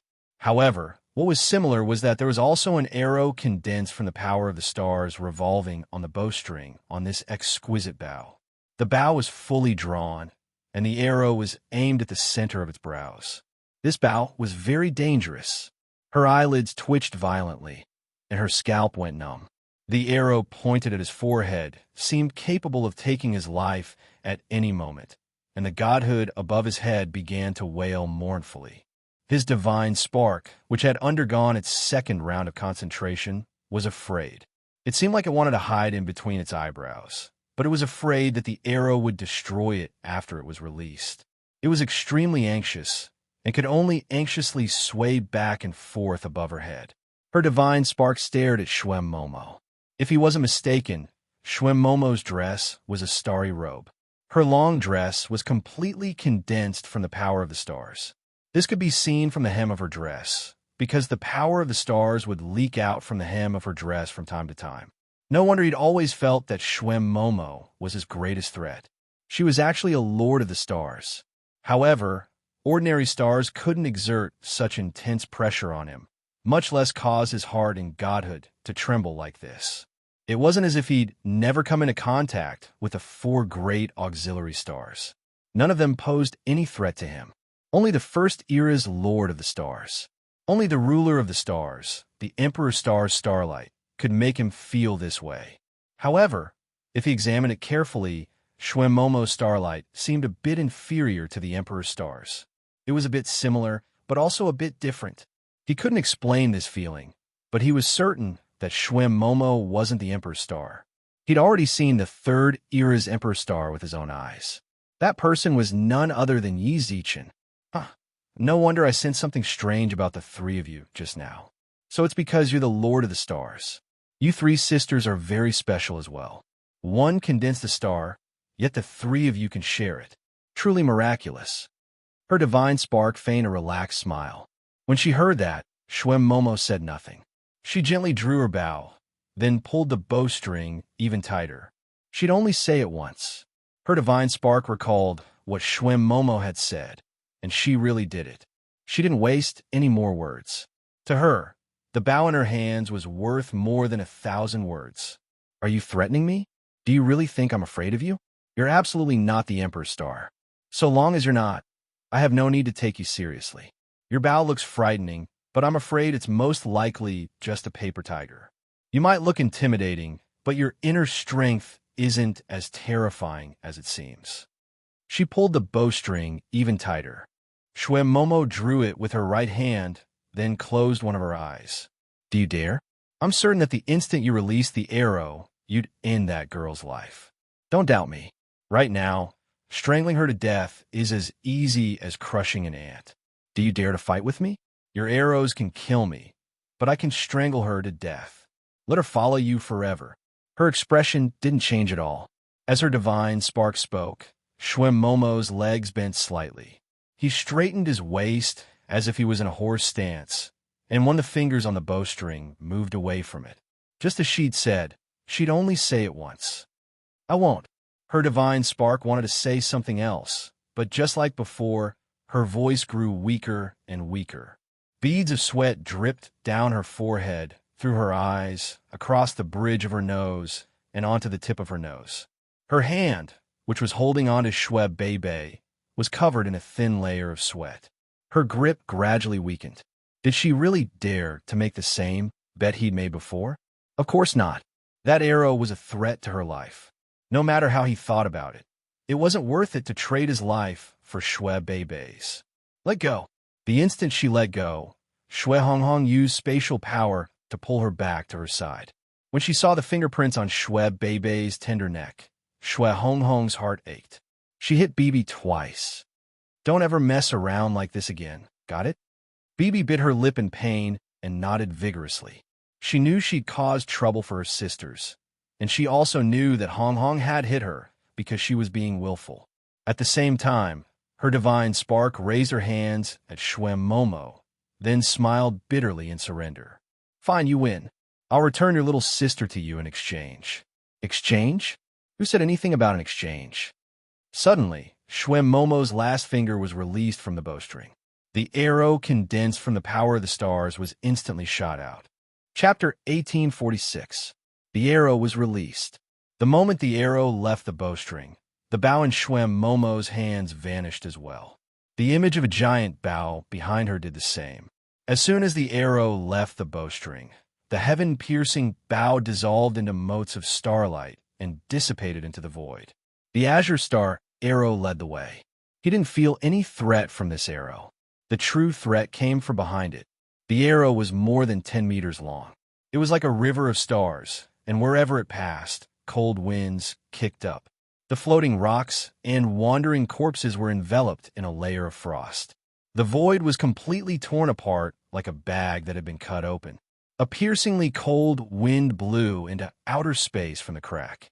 He panicked. His impression of the third era was abysmal. He'd traveled countless planes, but he'd never seen a race as treacherous as the third era.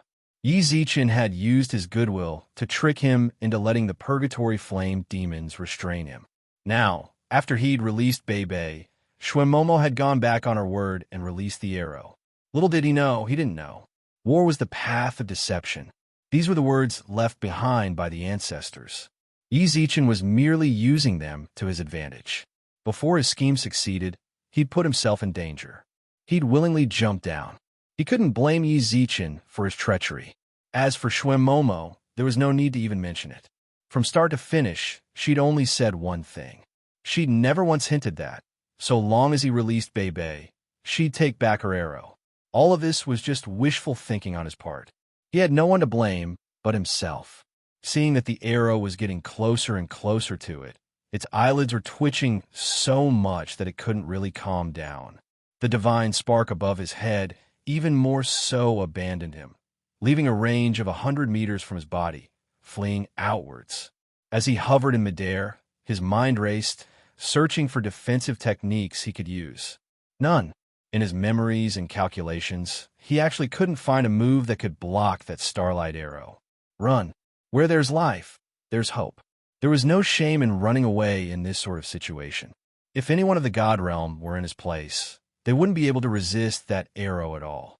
Shwem Momo was not the ruler of the Emperor's star. Even though her star power seemed to be the same as the Emperor's star's power, it was only because she had used some method to make her star power approach the Emperor's star's power. The auxiliary stars, fated stars, and cluster stars had a qualitative difference from the Emperor's stars. He believed that Shwem Momo definitely knew that only the power of the Emperor's star could threaten him, a divine king from the outer realm. She allowed her astral energy to converge towards the Emperor's star's energy, condensing and refining her astral energy. In that case, she wouldn't be able to use too much star power on her arrows. While the star arrow was traveling through the void, the star arrow's power would evaporate and be consumed. As long as he could maintain the corresponding speed and prevent the arrow from catching up to him, There would be a moment when the star power inside the arrow would be exhausted.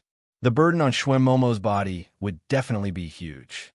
As long as he could escape from this hopeless situation, he would be the final winner. Of course, before that, he could use some tricks to consume some of the astral power in the arrows. Let them go. Looking at the blue river in the outer realm, panic flashed through the eyes of the gods from the outer realm. When they felt the power radiating from the arrow, their hearts trembled violently. Even their souls trembled indescribably. However, apart from fear, there was also some hope in their hearts. Kill it. Kill this ambitious schemer who was trying to usurp the throne. Kill it, and the imprisoned souls of the gods from the outer realm would be released. Countless people hoped that the star arrow would pierce through its body. At that moment, a trembling that came from the depths of their souls swept through their bodies. As they trembled, they knew that this fear came from its star arrow. Their hopes might not be fulfilled. Before its star arrow pierced through its body, they might not be able to escape. Boom, boom, boom. In the distance, the gods from the outer realm were continuously grabbed by its star arrow.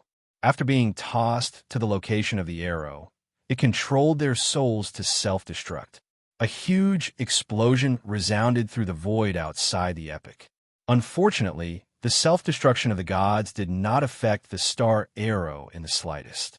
Don't stop the arrow. Even if they died in front of its star arrow, they hoped that the arrow would avenge them after they died. There were still many gods who had not been captured and were secretly preparing to self-destruct. Since they would die anyway, they would rather die themselves than become the barrier that prevented them from living. What are you doing? Self-destructing your godheads? Don't be too hasty. You will have a chance to self-destruct later. Its star arrow's cold voice resounded from the depths of the gods' souls. They were in despair. They never thought that its star arrow would fuse with their souls. Its star arrow even saw through their thoughts of self-destruction. Sacrifice your lives for me. The true gods were continuously thrown at the arrows. What made him happy was that under the explosions of the true gods, cracks started to appear on the arrows that were condensed from the power of the star constellation. This was a good sign for him, as there were still some extraterritorial deities left. With the remaining gods from the outer realm, it believed that the star arrow would be exhausted before it could catch up to it. It's really crazy. Momo's face was flushed as she looked at her mother, who was frantically throwing out the god sacrifice. She was going to disappoint her. After releasing that arrow, Momo wasn't as exhausted as she had imagined. She was just like before, full of energy. But its craziness is effective. Momo, he won't, don't worry. Momo smiled lightly. He can't escape. All of you die for me. Its star arrow grabbed the gods and kept self-destructing. The cracks on the star arrow, which had been destroyed by countless gods' self-destruction, became more and more obvious. It seemed that if there were no accidents, it would be able to dissipate the star arrow's star arrow with another dozen gods. Looking behind him, the hundreds of thousands of true gods had all been thrown away by him. Only Badai was left standing where the gods had been. You don't have to catch me. I will self-destruct. Badai waved his hand and shattered its god power. In a flash, he appeared in front of the arrow. Judging from his actions, it was obvious that he was going to self-destruct. You will pay for your actions. It's star arrow. You have become a divine emperor. Boom. As soon as Badai's voice fell, his soul and godhead also self-destructed in front of the star arrow. The self-destruction of a Lord God was far more powerful than the self-destruction of a god. After experiencing countless self-destruction of the star arrows, Badai's self-destruction was finally unable to stabilize the shape of the arrows. The arrows shattered and turned into starlight, disappearing from heaven and earth. Seeing this, its star arrow laughed wantonly. It had survived. This star arrow did not take its life. It could still survive in such a dangerous situation. How could Badai dare to say that he could not become a divine emperor? In the void, its star arrow could not help but laugh wildly. It watched the star arrow's star power dissipate. Then its gaze turned cold. If it did not die, then it would be the death of those 3 children. Chapter 1847. His laughter stopped abruptly. He stared at Shwem Momo. Her starry robe was still on her body, and the bow she was familiar with was in her hands. An azure star arrow spun on the bowstring. When it saw this, its heart almost stopped beating. It stared fixedly at the star arrow and the bow behind Shwem Momo's back that seemed to reach the heavens. Impossible. He shook his head vigorously. As he retreated, he fell into the void. How could she have condensed the power of the stars into this arrow? She wasn't an emperor star. Even if she was an auxiliary star, after all her star power was refined, it would at most be enough to condense one star arrow. How could she condense another one? Furthermore, she still had so much power left. He couldn't believe it. How could he believe it? Hundreds of thousands of gods had self-detonated, including the self-detonation of a chief god's godhead that had allowed him to escape from danger. After that, he should have used the power of a king to crush Shwem Momo, who had ruined his image. In the end, he didn't even have the time to feel the joy of surviving a disaster. An identical arrow appeared in front of him. Please enjoy it. The arrow left the bowstring. With almost the same trajectory and speed, the arrow flew towards him. They watched helplessly as the arrows drew closer to them. The biting cold wind made their skin prickle with pain. This was impossible. He must have been hit by an illusion. The angel clan of the Outworld god race was an almighty expert at using illusion techniques. Their illusions could magnify the target's deepest fear and defeat the enemy's mind.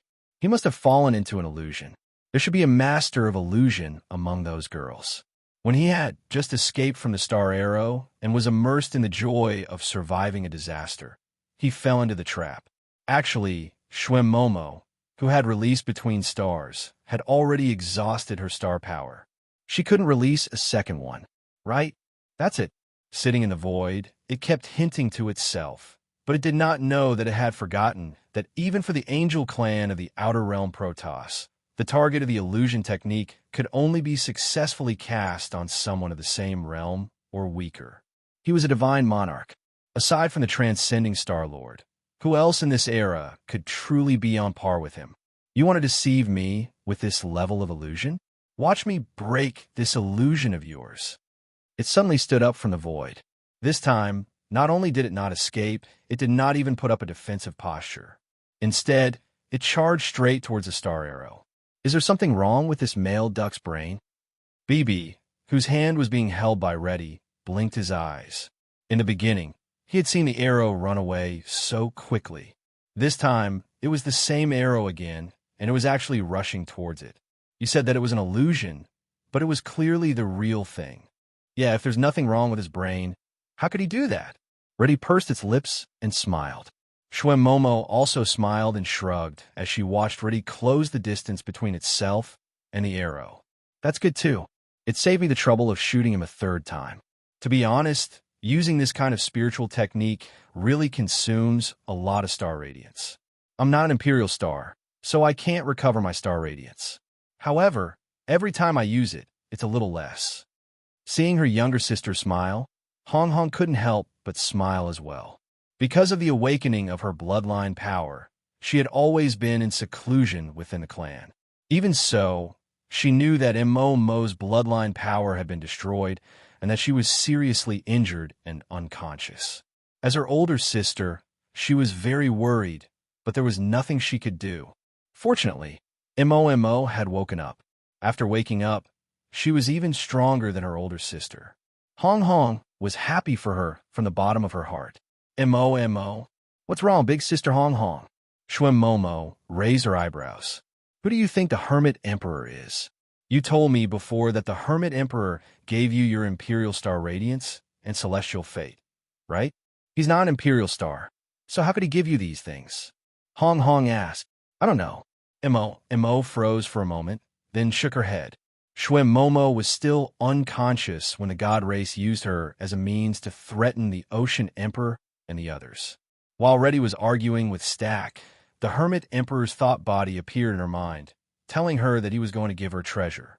This treasure was the Imperial Star's radiance and celestial fate. After fusing the two, her bloodline power was restored, and she regained consciousness after being unconscious for a long time. After that, The Hermit Emperor taught her the astral battle technique of the astral arrow and told her to use it against Reddy. After explaining everything, he disappeared from her mind. The Hermit Emperor didn't say anything else, and she didn't ask. The way she saw it, the Hermit Emperor was her savior. If he was willing to tell her, he could. If he didn't want to, she had no reason to ask. But when she thought about it in private, the Hermit Emperor, who could give her Imperial Star Radiance and Celestial Fate, he really wasn't an ordinary person. At the very least, his identity wasn't as simple as the first era's Emperor. It looks like the third era is more complicated than you and I know, Hong Hong muttered. Mo nodded. Shui Bei completely ignored her two older sisters. She was the same age and didn't need to think too much about it. She'd been watching the idiot Reddy charge into the astral arrow the entire time. Big sister Hong Hong, big sister Mo, look. That idiot really did charge into it. They followed BB's finger and saw that Reddy really was charging into the astral arrow.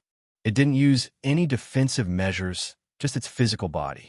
It shouted, "Watch me break your illusion." The small astral arrow pierced through the space between Reddy's eyebrows. Then, the 10-meter-long arrow pierced through its body. The roaring Reddy stopped the instant the astral arrow pierced through its body.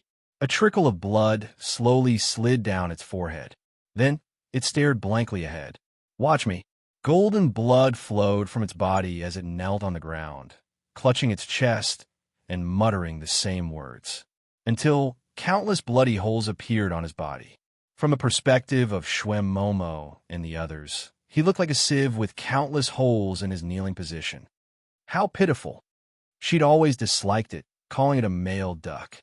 But when she saw the look in its eyes as it fell, the kind-hearted BB couldn't help but feel a trace of sympathy. "It's over." Shui Hong Hong and Shui Momo glanced at each other, their eyes filled with relief and disbelief. They'd really finished off the God King of the outside realm. Of course, Hong Hong knew full well that the one who'd brought Reddy to its end was her little sister, Shui Momo. I really wonder how Yi Zichen will thank me when he finds out." Shui Momo put her hands on her hips and smiled proudly. "How about we get him to marry you for the rest of his life?" Hong Hong smiled evasively. Shui Momo's face turned bright red, and she stammered, We're friends. Since we're friends, why are you so shy?" Shui Hong Hong narrowed her eyes and smiled, then leaned in close to Shui Momo's ear. "I heard that guy's got a lot of luck with women. I've already promised myself to marry him.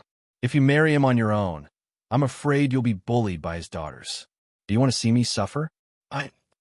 Chapter 1848.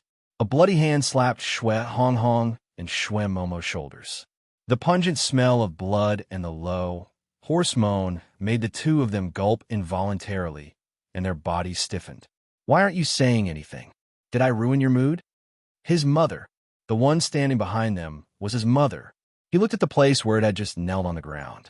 There was no trace of it in the void now, and the star power that it had released was not there either. Shui Bei's hands were clasped together, a terrifying shadow reflected in her eyes. His face was covered in blood, and his hair was disheveled. Half of his clown mask had been shattered, revealing a mangled mess of flesh and bone. His robes were riddled with holes, and golden blood continuously flowed from them. Everything was exactly as they'd seen it. The only difference was that his mother wasn't beaten into a sieve like they'd seen moments ago. "Say something. Why aren't you saying anything?" His hoarse whisper constantly stimulated Hong Hong and Mo's minds. The two of them did not dare to move as their shoulders were being held. They could feel that if they moved, even if they turned their heads to look at him, they would be torn to pieces by the divine power accumulated in his palm.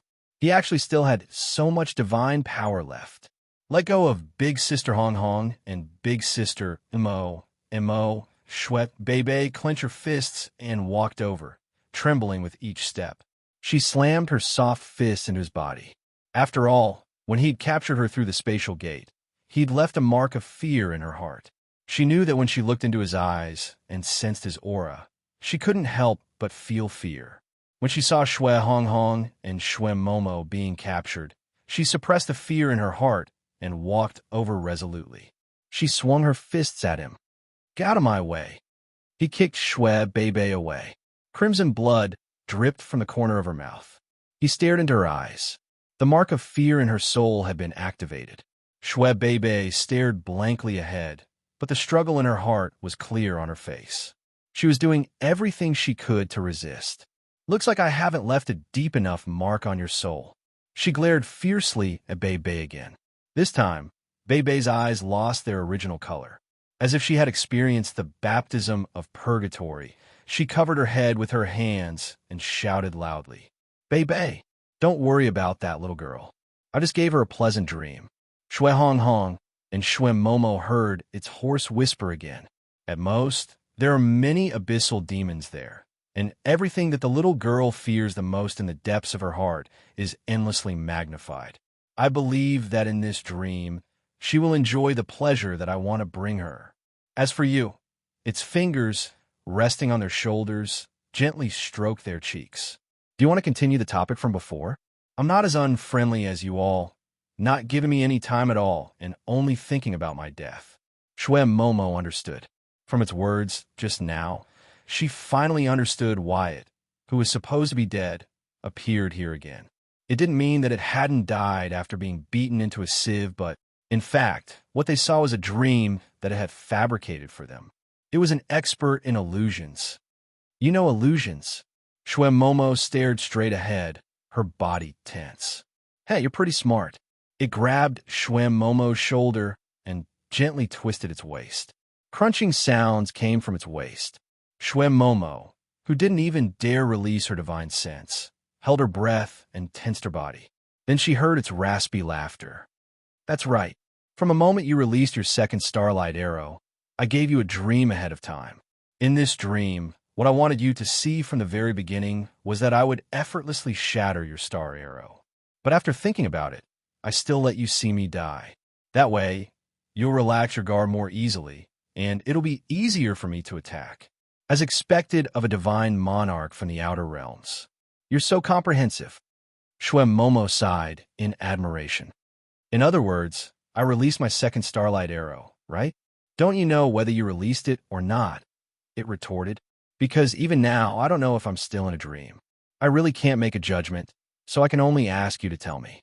What if I released it, and what if I didn't?" It asked again. "If I didn't release it and you captured me in your peak condition, Sister Hong Hong, and I definitely wouldn't be your match. Naturally, we'd have to surrender. But if I let it go, I believe you won't even have a tenth of your strength left. We sisters can go all out against you." "Ha ha, interesting, interesting." Hearing Shui Momo's words, her mother suddenly laughed out loud.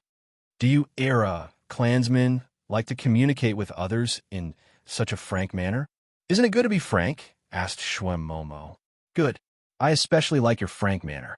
But I don't like it when you're being frank and scheming. But I don't like it when you're being frank." Crack! Its mother clenched its fist, and a crisp sound rang out from the void. Shui Momo's face suddenly reddened, and she let out a muffled snort. At the same time, its hand, which had been pinching her left shoulder, moved to her right shoulder. "Your mouth is frank and honest, but your hands are secretly playing tricks. Do you clansmen like to play these kind of tricks?" "Who knows?" Shui Momo sneered. Then, Shui Hong Hong and her sister seemed to have a telepathic connection. The two of them simultaneously stepped on its feet, and Shui Hong Hong's head pushed backwards. It was empty. Before they could complete this series of smooth movements, its mother had already disappeared from behind them. When everything was over, they focused on searching for its location. "Don't you think you're really underestimating the Outerium divine kings?" Like a ghost, its mother appeared behind them again, its hands gently clasping their shoulders. "Orbis might be fooled by your little tricks. The number of planes I've destroyed is in the 4 digits, and the number of planes I've destroyed is in the 4 digits. I've experienced no less than 1,000,000 battles, big and small. What haven't I encountered? With your little tricks, So what if I've encountered them? Don't tell me you're proud of your memories?" Chapter 1849. A soft murmur reverberated throughout outer space. Clinging to the Shui sister's shoulders, it instinctively looked around. Its divine sense shrunk to a range of 10,000 meters. Although it seemed like it could deal with the Shui sisters with ease, it had still released the starlight arrow. It had given them a dream, but in reality, it had indeed been pierced by the starlight arrow. However, unlike in that dream, it had used all its might to defend itself. In the end, it had survived. However, the starlight arrow was too powerful. Even if it had survived, it would have been a crippled corpse. Its divine power was almost depleted, so it couldn't cover millions of kilometers with its divine telekinesis like it had when it was at its peak. This kind of divine telekinesis consumed a lot of its divine power. It guessed that the murmur just now had come from the Era's helpers. In response, it could only shrink its divine telekinesis to a range of 10,000 meters. No matter what happened, it would have enough time to react. It would also be able to reduce the consumption of its divine power. A little slower. The third era is such a terrible realm, it muttered to itself. Ever since it had set foot in the era, all sorts of things had happened one after another. Even though it was a lower realm, it had an endless supply of experts. It had traveled to so many realms, but it had never encountered a realm where after fighting one, another appeared, and each one was more powerful than the last. Golden blood still flowed from its body. The starlight arrow had pierced through it. So much of the starlight arrow's power remained in its body. Even a god king's self-healing ability couldn't heal the wound. As soon as it showed signs of healing, the starlight arrow would rip it open again. Right now, its best option was to return to the Protoss outside the realm and absorb divine power to counteract the starlight arrow in its body. However, based on the current situation, it probably couldn't leave. It locked Shui Honghong and Shui Beibei in a death grip. The two of them could be counted as its last hope. With its current crippled body, it couldn't handle a high-intensity battle. It could only use them as hostages to fight for a way out. It looked around. After the drawn-out voice resounded for a long time, no one appeared in the outer realms. Its divine telekinesis didn't detect any living beings within 10,000 meters. Don't play tricks there. Come out and see me. Its voice was very hoarse. It felt like an old man approaching the end of his life, making the last struggle before his life came to an end.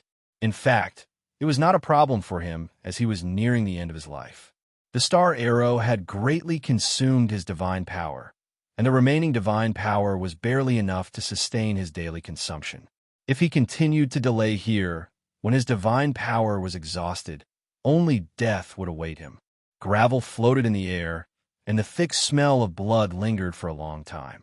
Accompanied by its hoarse snort, the realm of nothingness above its head was suddenly torn open.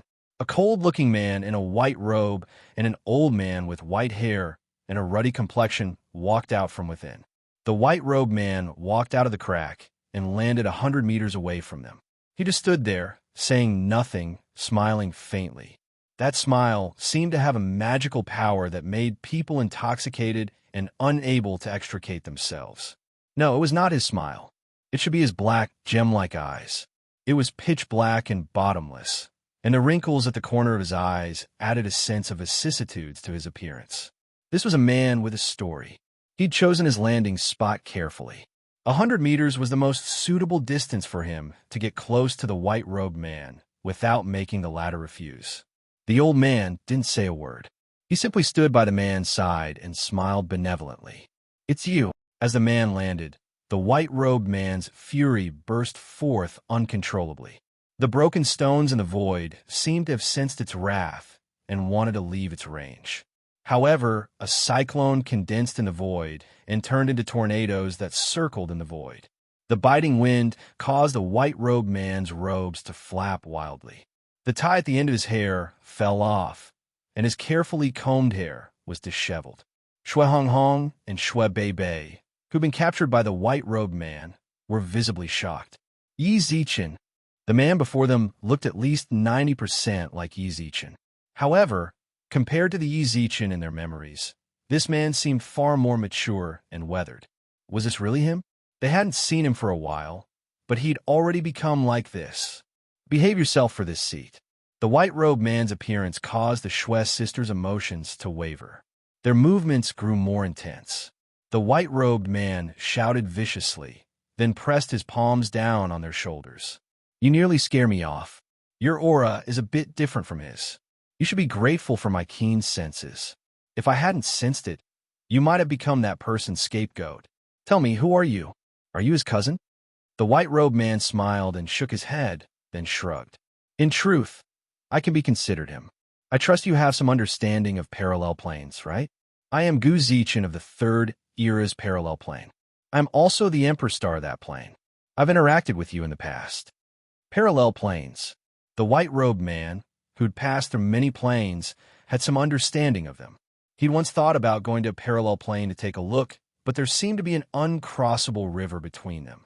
As a result, he'd only heard of them, but had never been there. This person was actually from a parallel plane. How'd he get here? However, in contrast to this question, he was more concerned about, how was my position in your parallel plane? "You are still the high and mighty divine king of joy," smiled Gu Zichin. "I've been to many planes. No matter which one, you're always a high and mighty existence." Haha, the white-robed man laughed. He naturally didn't know whether Gu Zichin was telling the truth or not. Even so, the white-robed man's heart was at ease. "Then let me ask you, have I ever become a divine emperor?" Actually, this was what the white-robed man wanted to ask the most. He stared intently at Gu Zichin, watching for the minute changes in his expression, until a hint of a sigh flashed through Gu Zichin's eyes. Then he shook his head. "What do you mean?" The white-robed man furrowed his brows. Was Gu Zichin trying to say that he hadn't become a divine emperor? Impossible. He couldn't tolerate something like that happening, even if it was just a parallel plane. Chapter 1850. Knowing that none of the god kings of the other planes had a god emperor position, they snorted softly. He didn't care whether Gu Zichin was telling the truth or not. Whether the other god kings succeeded or failed, it didn't matter to him. They were themselves, and he was himself. Even if the planes were parallel, it didn't mean that everything would progress according to the parallel planes. If nothing changed, then what was the point of keeping these parallel planes around? The existence of parallel planes was to make everything more diverse. Through countless parallel planes, he could evolve an event into countless possibilities. If the godly kings of pleasure from the parallel plane succeeded, he would be happy for them.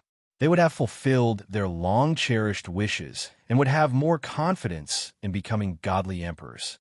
If they failed, it would only feel pity for them, but it did not mean that it was impossible for it. However, holding the Shuai sisters in his hands, the cat gently pursed his lips, and a trace of bitterness flashed in his eyes. It seemed like he had no chance of succeeding, but as long as it was not the last second, he would never give up. It didn't show too much emotional fluctuations, and it held the Shuai sisters' hands tighter. This was actually a sign of his nervousness. He needed to use this method, the so-called hostages, to threaten Gu Zichin and the others. "Then what are you doing here?" At this moment, when it spoke, it no longer had the high spirits it had when it first came to the era. It was as if he was putting on a strong front so that he wouldn't look so embarrassing. As he spoke, his gaze fell upon the elder beside Gu Zichin. After that, his gaze never shifted away. His eyes were filled with confusion about the old man's appearance, and he wanted a reasonable explanation from him. The reason why he felt that he had no chance was because of this old man. I'll say it again. How can a beautiful woman become a thief? Gu Zichin stared directly into his face at the golden blood still dripping from his body, at his mottled hair, at his ruined body. "You were the first god king of the outside realm, and the god emperor appreciated you greatly. At the beginning of the primal chaos of the god race, you have been working hard for all living beings for millions of years. Why did you degrade yourself to such an extent? Why did you kill all those who believed in you and destroy their planes just to obtain that? The slightest bit of pleasure?" From Gu Zichin's tone, it was clear he knew a lot about the God King of Pleasure. His brows were filled with confusion and a thirst for knowledge. He also felt pity for a divine king who empathized with the people of the world. Clearly, it was the one who brought joy to all living beings and was loved and respected by all. Not like now, where just cause has no support. There are people in every plane who hate him and want to kill him as soon as possible. In the face of Guzichin's questions, she fell silent for a long time. The Schwest sisters, whose shoulders were clasped by him, could feel his emotions through the trembling of his arms. After a long time, he suddenly raised his head. His eyes were red, and there were faint golden tears mixed with blood lingering in his eyes. What do you know? It roared like a despairing beast. No one could understand him. He had existed since the birth of the god race. After millions of years of baptism, he still didn't know where he came from. Could this fellow in front of him understand that kind of confusion and inner torment? He said some high-sounding words, as if he was righteous and compassionate. In terms of redemption, the number of people these people had saved was not even a fraction of what he had saved in the first 10 million years. He was just tired of it and didn't want to do it anymore. He wanted to live for himself. He wanted to know the confusion in his heart. Was this wrong? Just because he was the God King of pleasure, he should be able to give pleasure to all living beings. Was he not allowed to have his own emotions? What a joke. God monarch pleasure, you really don't have to do this. The elder beside Guzichin sighed when he heard his mother's hoarse roar. Shut up, old man. Its eyes were ferocious as it stared fiercely at the old man. I didn't have to do this. If it weren't for your indifference and silence, would I have become like this? Why are you here pretending to be a nice guy? Oh no, I'm afraid you're here because... Come and erase this seat. How laughable. The master of the laws, who had always maintained a neutral stance, was now standing on the side of the third era? I just don't understand what's so special about the third era that all of you are standing on their side. The master of the laws. This old man was the master of the laws, the ruler of all the realms. He was also the king of all the masters of the laws. He silently listened to his mother's outpouring of emotions. Only when he uttered the last word did the old man let out a long sigh. Is the truth really that important sometimes? This world has already shown you enough mercy. From the moment you were born, you were the God King and stood at the peak of countless plains. You enjoyed the faith of all living beings. Even after you fell, the God Emperor and I turned a blind eye to it and didn't punish you in the slightest. What else do you want? Yale merely broke the laws and had his divine sea sealed. You ignored the balance and destroyed thousands of planes, but we still tolerated you. Isn't that enough? The old man looked into her mother's eyes, his gaze filled with regret. Suddenly, she laughed. She looked directly into the old man's murky eyes and saw his expression of regret. She tilted her head and sneered. Do you think I care? Do you think I'll be grateful for your tolerance? I broke the balance. Fine, then you can capture me. As long as you can answer my question, as long as you can tell me, I'm willing to take responsibility for all my mistakes. As long as you tell me. The old man fell silent. It was that same silent face again. Just like back then, both the God Emperor and the King of the Laws had fallen silent when he asked that question. Gradually, his emotions crumbled, and a fierce look flashed in his eyes as he shouted angrily. Tell me. There was a hint of pleading in its sharp eyes. What it wanted was actually very simple. It just wanted an answer. Why? Why didn't anyone who might know the answer tell him? Since that was the case, was it wrong for him to fight for the right to know the answer? God King Joy, you've lost your composure. The silent old man glanced at Guzichin and nodded. Her mother laughed uproariously, golden blood leaking from her eyes. It seems you want to attack me? Chapter 1851. The two tornadoes that had condensed around it were pushed out by it. He'd used up too much divine power, so his attacks weren't as fierce as he'd imagined. Guzichin took a step forward, clenched his right hand into a fist, and punched. The tornadoes scattered. Don't move. Aren't you supposed to be compassionate? So long as you move, these two girls will have to bid farewell to the world. He wrapped his hands around Shui Hong Hong and Shui Bei's necks, his gaze fierce. Even a mighty God King of Joy has to resort to such methods to threaten people. Guzichin couldn't bear to mock him, and his tone was filled with pity. God King of Joy. She stood at the peak of the God realm, able to decide the lives of billions with a wave of her hand. But now, she'd fallen to the point of using hostages to threaten them. This was a common tactic used by people who'd been forced into desperate straits and had no choice but to resort to it. How could a true expert be afraid of provocation? When he thought about it that way, it really felt like a hero's downfall. God King knew full well how useless his actions were, but he couldn't care less. His divine power was about to run out. He had no energy left to waste any more time here. So what if he lost face? As long as he was alive, there was always a chance. Don't try to provoke me with words like that. You have two choices before you. Either you watch them die, or I deal with them and play with you. Or you help me build a path back to the God realm. I'll return the lives of those two girls to you. God King of Joy, it's not too late to turn back now, said the King of the Laws. He stared directly into God King of Joy's eyes, his heart pained. The birth of a plane required laws, and he'd existed since the beginning of the world. For reasons he couldn't speak of, both he and the God Emperor paid close attention to God King of Joy. They watched him grow up step by step from a young age until he could stand on his own. Then they'd watched him abandon himself and embark on a path of no return. They thought back to those early days when God King of the Laws imparted joy to all living beings. It was a beautiful sight, but now he'd become like this. If you let go of those two children, I'll take it that you're still repentant. After I bring you back to the God race, I will plead for you on behalf of the God Emperor. At most, you'll have to face the wall for 300 to 500 years. In the future, as long as you can bless all living beings, the God King and I can discuss and tell you everything you want to know.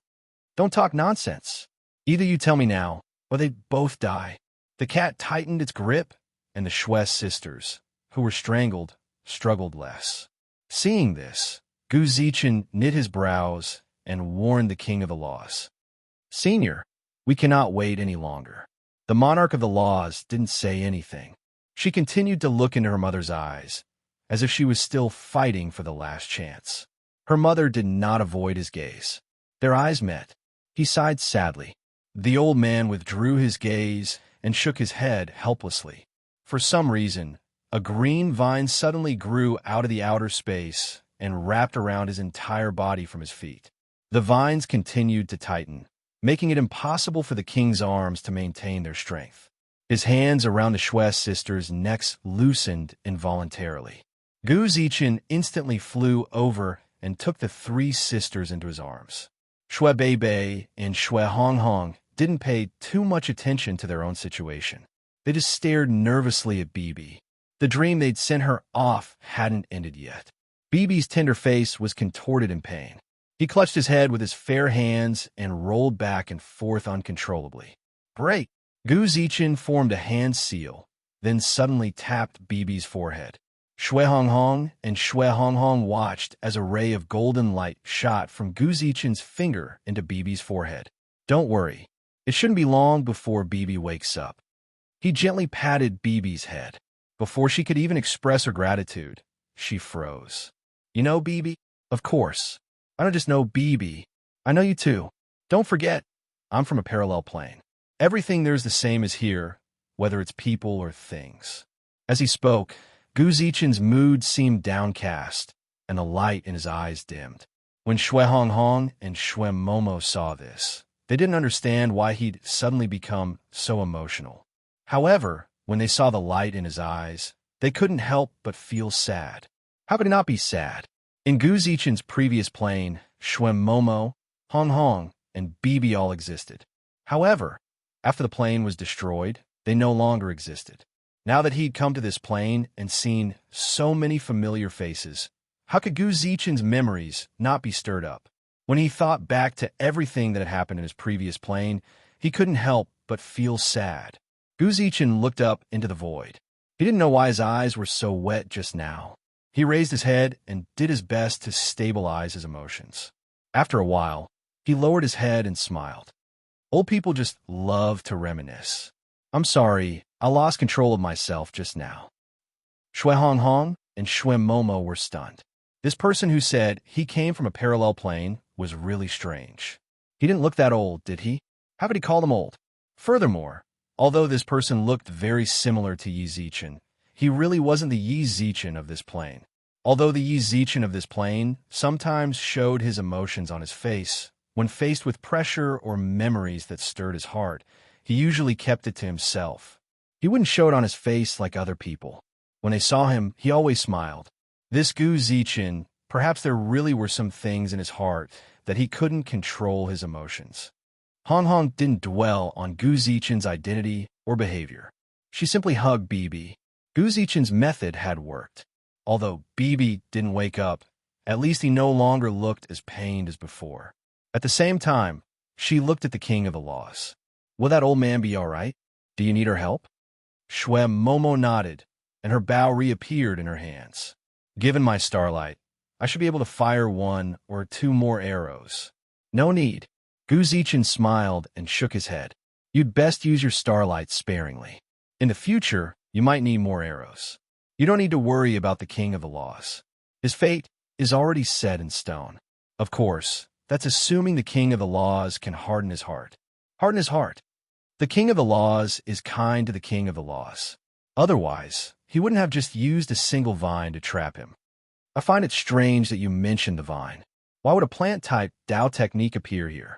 The elemental particles in the outer realms don't seem to have any plants. Is that strange? Chapter 1852. It was just as Gu Zichen had said. For the king of the laws, changing the laws of heaven and earth was as easy as lifting a finger. He could create an oasis with the snap of a finger, turn this place into a dry desert, and set it ablaze with raging flames. So long as he wanted to, so long as he was willing, everything would be easy. When he saw the old man, he knew he had no hope of becoming a god emperor. He was sure he knew full well that the old man he'd mentioned had the ability to do so. His only hope was that this fellow would abide by his rules. He would maintain absolute neutrality in everything. So long as it didn't affect the balance of the laws, he wouldn't attack him. In the end, he'd been too naive. In the end, the old man made his move. The instant he did, he knew that if he persisted, he'd be throwing an egg at a rock. But even if it was like throwing an egg against a rock, he still wanted to see how hard this rock was. Was it really hard to the point where he felt despair? Bound by the vines, he suddenly shrunk to the size of a sheet of paper, then burrowed through the gaps in the vines. Before long, his body filled up once more, and he stepped into the sky. The king of the laws altered the laws. Shouldn't he bear the consequences of breaking them, just like us? When I roamed the plains, I once heard a saying, if the son of heaven breaks the law, he shall be punished like a commoner. Can you do that? The old man's gaze was indescribably benevolent. He lamented that his master had become like this. I can't. After a long time, the old man answered his mother's question. Up in the sky, his master laughed maniacally, his eyes brimming with mockery. You're quite straightforward. You use the laws to bind us all. If we break them even a little, we'll be punished by your master of the laws. Yet you masters of the laws can wantonly break the rules you've set. If you don't set an example, how can the rest of us? How can we abide by your laws? I've never broken the laws, said the old man coolly. What are you talking about? As masters of the laws, shouldn't you maintain absolute fairness?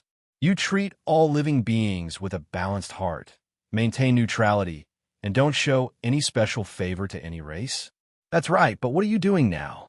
You're participating in the conflict between the outside and the first era. You're standing on the first era's side and attacking me, the God King of the outside. In order to restrain me, you even tampered with the rules of the outer realm void and created such a vine? Their eyes were filled with disbelief. His master's eyes were filled with mockery. You're right. The old man affirmed his mother's words, but soon he said something that made everyone's eyes widen. However, this old man still did not break the rules because this old man is the rules. Everything I do is in accordance with the rules of the world. You only need to abide, and I have to make the laws reasonable.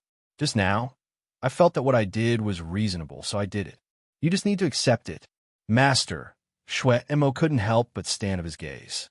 It did not expect the old man to say something like that. It was stunned for more than 10 seconds in the void. Just like that, he looked at this old man whom he had known for a long time. No matter when he saw him, he felt that this old man was especially honest and kind. Yet, he had just said something so overbearing. He was the law. If he thought it was reasonable, then it was reasonable. Everyone else just needed to accept it. You, old man, you've really impressed me, he said angrily. As for what you said, I stand on the first era's side. I've never stood on the first era's side. It's just that your various misdeeds have affected the balance of the laws. You don't know how to repent. I'm just exercising my authority as the master of the laws and fulfilling my duties. As for the future, as long as the conflict between the outside and the first era doesn't affect the balance of the laws, I won't pay any attention. What a far-fetched excuse. Up in the void, Her Majesty's face was filled with speechlessness and ridicule.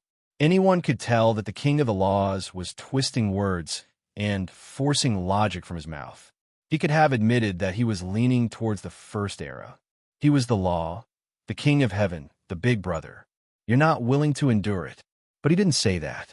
Instead, he used far-fetched words to explain that everything he did was his duty and duty.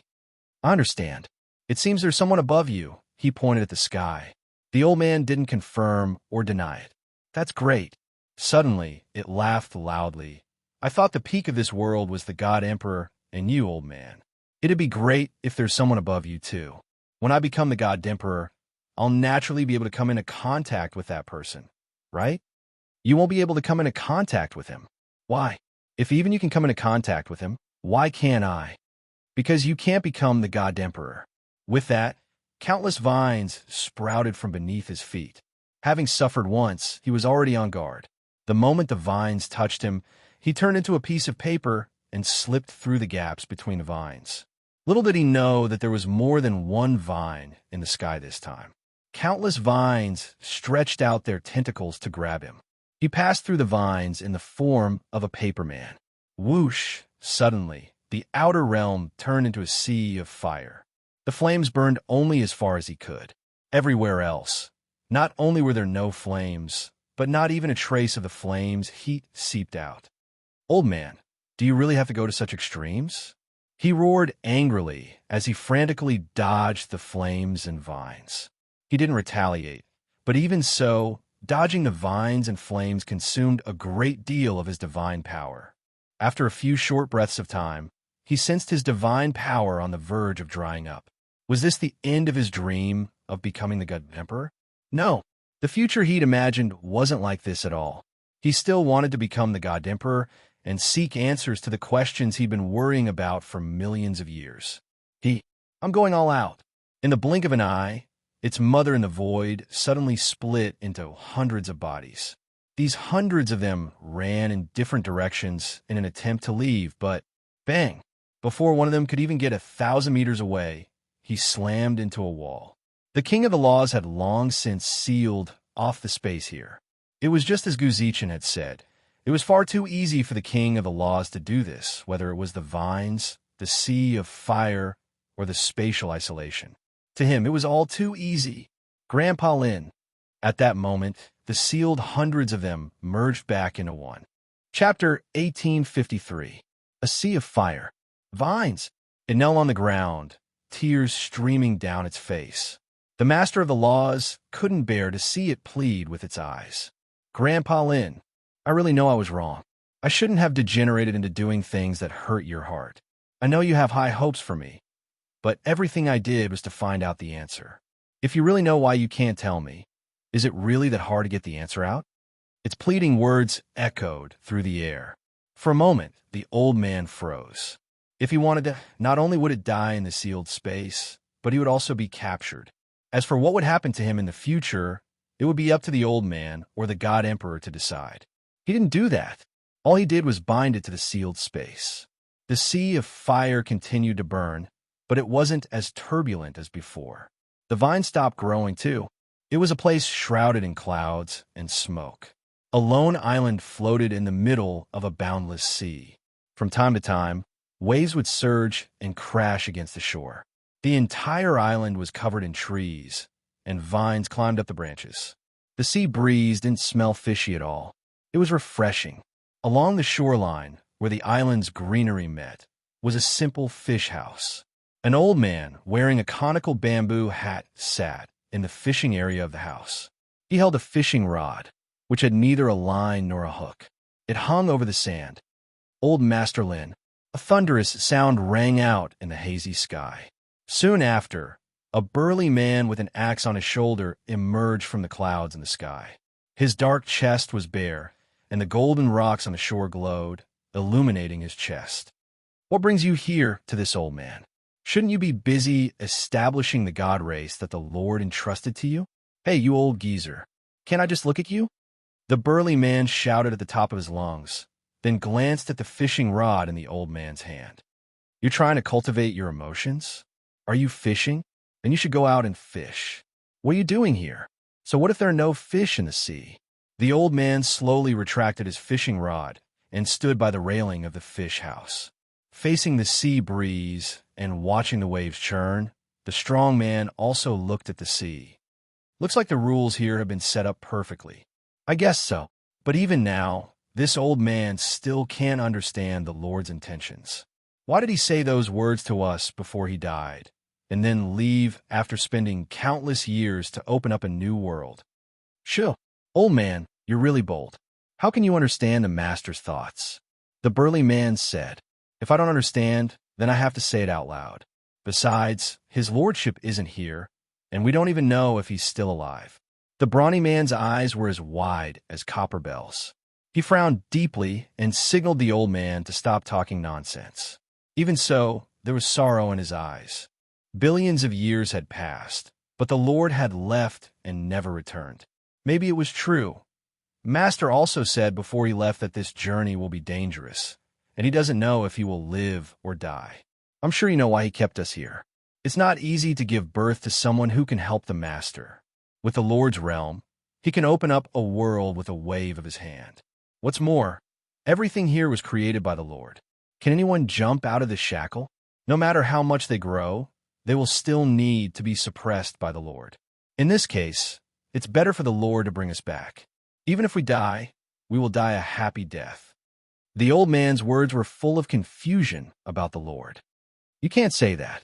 Suddenly, a smile flashed in the strong man's eyes. This smile made the old man frown. Hey, let me tell you, the Lord left a seed of hope here." "What do you mean?" "Just now, when I opened up the God race that the Lord specially told me to, I saw the Son of the Lord and the Mistress." "What did you say?" Hearing this, the old man's eyes instantly widened. The old man's body couldn't help but tremble. The surrounding rules of heaven and earth became even more chaotic, and the sea around the fish house was turbulent. Isn't that child already? The Lord's means are not something you and I can imagine. When I opened up the God ray space just now, I sensed it with my divine sense. That little guy is awake now, but the Lord has erased all his memories. He can't remember anything that happened before. His memories have been erased. The old man nodded lightly. The agitated emotions in his heart just now gradually calmed down. If his memories were erased, it seemed that the Lord didn't want him to remember his previous experiences. Thinking about it, even an old man like him didn't want to think about that kind of experience, let alone a child who was only a few years old. Since the Lord and the mistress's son was here, the old man seemed to have found a reason to stay here. Maybe in the future, that child, I think the Lord should think so too. He wants to give the Son of God a new life, so that he can grow up without natural enemies. When he grows up enough to share the Lord's worries, you and I will tell him everything. That will also be the time for our Milky Way to return to our old land. The strong man's heart was full of joy.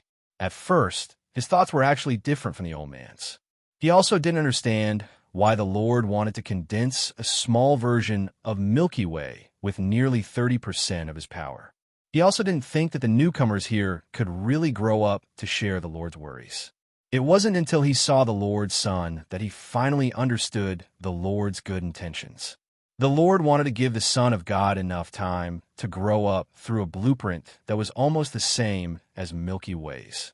For Milky Way, the Son of God might be their only hope. That's great. The old man clenched his fist and nodded vigorously. All the slander he had just slandered the Lord was his loyalty. He thought that the Lord leaving him here was actually abandoning him. At worst, he would die. He was never afraid to sacrifice for his race. Now it seemed, maybe it was because he didn't understand his Lord. Where's that child now? The old man's eyes showed urgency. I haven't connected the God race to him yet. You don't need to rush to see that child. Since the Lord has erased his memory, you should be able to understand what he means. From now on, the two of us can treat him as the Son of God, but only in private. You're right. The old man calmed down a little. You came here to tell me this? Why? Isn't this worth mentioning? The strong man laughed and said, This is only one of the reasons. The second reason is to tell you that you should set up the rules of the God race as soon as possible. The seed that the Lord left behind is also about to bloom and bear fruit. In a while, I will go and connect the Son of God to the God race. Okay, no problem. Thinking of the Son of God, the old man was full of enthusiasm. The strong man also carried his axe and turned to leave with a laugh. After taking a few steps, he stopped again. Then what do you think we should call this child in the future? Chapter 1854. Time flew by. The former isolated island houses were built around Goldstone Beach. The sea here was still clear, but there was a faint fishy smell in the sea breeze. Waves lapped against the beach, and seaweed would always be pushed over by the waves. A dozen or so barefooted children were playing around the shore, picking up the shells on the shore and competing with each other to see who could pick up the bigger and prettier shell. A dilapidated fish house stood at the junction between the green land and Goldstone Beach. Compared to the other houses on the island, this fish house looked like it had been baptized by time. An old man sat on the rotten wooden planks, looking at the children running against the waves with a gratified smile. Before Goldstone Beach, young men and women would walk past the fish house from time to time. When they saw the old man, they would quietly stop and bow to him before leaving. It was this peaceful scene that a pitch-black shadow suddenly appeared in the void above the island. One had to know that flying was prohibited on this island. Many islanders enjoying life on the coast frowned as they looked at the void. During this time, a well-equipped team had already arrived at the shadow. Move aside, I want to see your king. It was a piercingly cold voice that spread in all directions from the void. When the team leader who was heading towards the shadows saw the newcomer clearly, he frowned deeply, but he refused to budge an inch. God Monarch Joy, outsiders are not allowed to enter the land of the law. Please don't be rash, lest you attract unnecessary trouble. This seat wants you to move aside. Don't you understand? Rumble. The clear sky above the island was suddenly covered by a layer of dark clouds. Terrifying thunder rumbled in the void. More and more residents of the island flew toward the dark shadow. The women on the island also protected the children on the coast in their arms. God Monarch Joy, don't you dare act presumptuously in the land of the law. Many angry shouts came one after another, but the person in the shadow still didn't step out. You think you're qualified to stop this seat? Scram! With a loud bang, the many islanders in front of the shadow were knocked back 100 meters and coughed up blood. Seeing that the newcomer really dared to make a move in the land of law, countless islanders frowned deeply. Light flashed in their hands, and the great Tao was mobilized, causing the laws here to become extremely chaotic. You didn't let me in, but I still insisted on coming in. Not long after, a foot stepped out from the shadows, and the surrounding residents were about to attack the moment he stepped in. All of you stand down. The vigorous voice resounded in all directions. Everyone turned around and saw a white-haired old man with a ruddy complexion appear behind them. This old man was none other than the one who had been sitting in front of the fish house. Your Majesty, the residents bowed to the old man. At the same time, the person in the shadow had completely entered the void of the island. He wore a black robe and had sword-like eyebrows and bright eyes. There was even a sharp aura between his brows. All of you stand down, but this is the land of laws. No outsider is allowed to enter. Godly Monarch Pleasure doesn't follow the rules. It's against the rules for him to come here, someone shouted angrily. I set the rules. Let him in. With that, the old man turned around and returned to the dilapidated fish house. The young man who had entered the land of the law had been watching the show with his arms crossed. It It was only when the old man agreed to let him in and the other residents were indignant that he curled his lips at them with a mocking smile. Out of the way. The residents were angry, but they didn't dare stop him. The young man walked through them with his head held high, chest puffed out, and couldn't help but snort. Stop me? What a joke. Everyone was furious. Quite a few people clenched their fists and tried to step forward, but the people next to them stopped them. This was the land of laws, and the island's residents were the masters of the laws of many planes. They commanded the laws of all worlds, but the one who truly ruled them was the old man. If the Lord of the Laws let godly monarch pleasure in, then he could enter. The masters of the laws didn't dare say anything. Godly monarch pleasure, sit. The old man in front of the fish house pointed at Goldstone Beach. Although the young man was unruly, when he faced the old man, his eyes shone with rare respect. Grandpa Lin. After bending down slightly, the young man sat on the golden rock beach obediently. Everyone was shocked. Did godly monarch pleasure and the Lord know each other? Judging from their expressions, they seemed to be on good terms. Grandpa Lin, you're still living in this fish house? Seriously, don't these clansmen know how to build a new house for you? Even if they don't build one, they should at least fix it up. I was the one who told them not to do it. Fine, right? Here's a gift I brought for you. As he spoke, the young man took out a set of fishing gear. When I passed by the dwarves, I asked the Dwarf King to forge this out of extraterrestrial dark steel. Grandpa Lin, you love fishing. I'm sure you'll like it. Thank you. I didn't expect this place to become like this after millions of years. That's right. When you came here back then, I was the only one here. Back then, you were quite naughty and mischievous. How could you be as considerate as you are now, knowing to give me a gift? The old man chuckled and accepted the fishing gear. After glancing at it for a moment, he carefully placed it on the rotten wood of the fish house. The other islanders were stunned. The old man never allowed anything to be placed on the wood. Masters of the laws who went out on a trip would often bring him gifts, which he usually placed on the beach beneath the fish house. For godly monarch pleasure to give him a fishing rod next to the rotten wood, it was obvious that he really liked it. However, when the young man saw this, he frowned slightly. At the same time, the old man looked at the handsome young man, a trace of emotion in his eyes. It's been millions of years, but you've grown quite a bit. Why do you have the time to come visit me? Shouldn't you be preaching the Tao in the outside world? When he heard this, the young man hurriedly retracted his gaze. Preaching the Tao requires rest, right? I just happened to be traveling far away and came across many interesting things I wanted to share with you. I also have some questions I'd like you to answer. I knew you wouldn't visit me for no reason. However, since you could think of something interesting to share with this old man and ask this old man to solve your doubts, it means that you have this old man in your heart.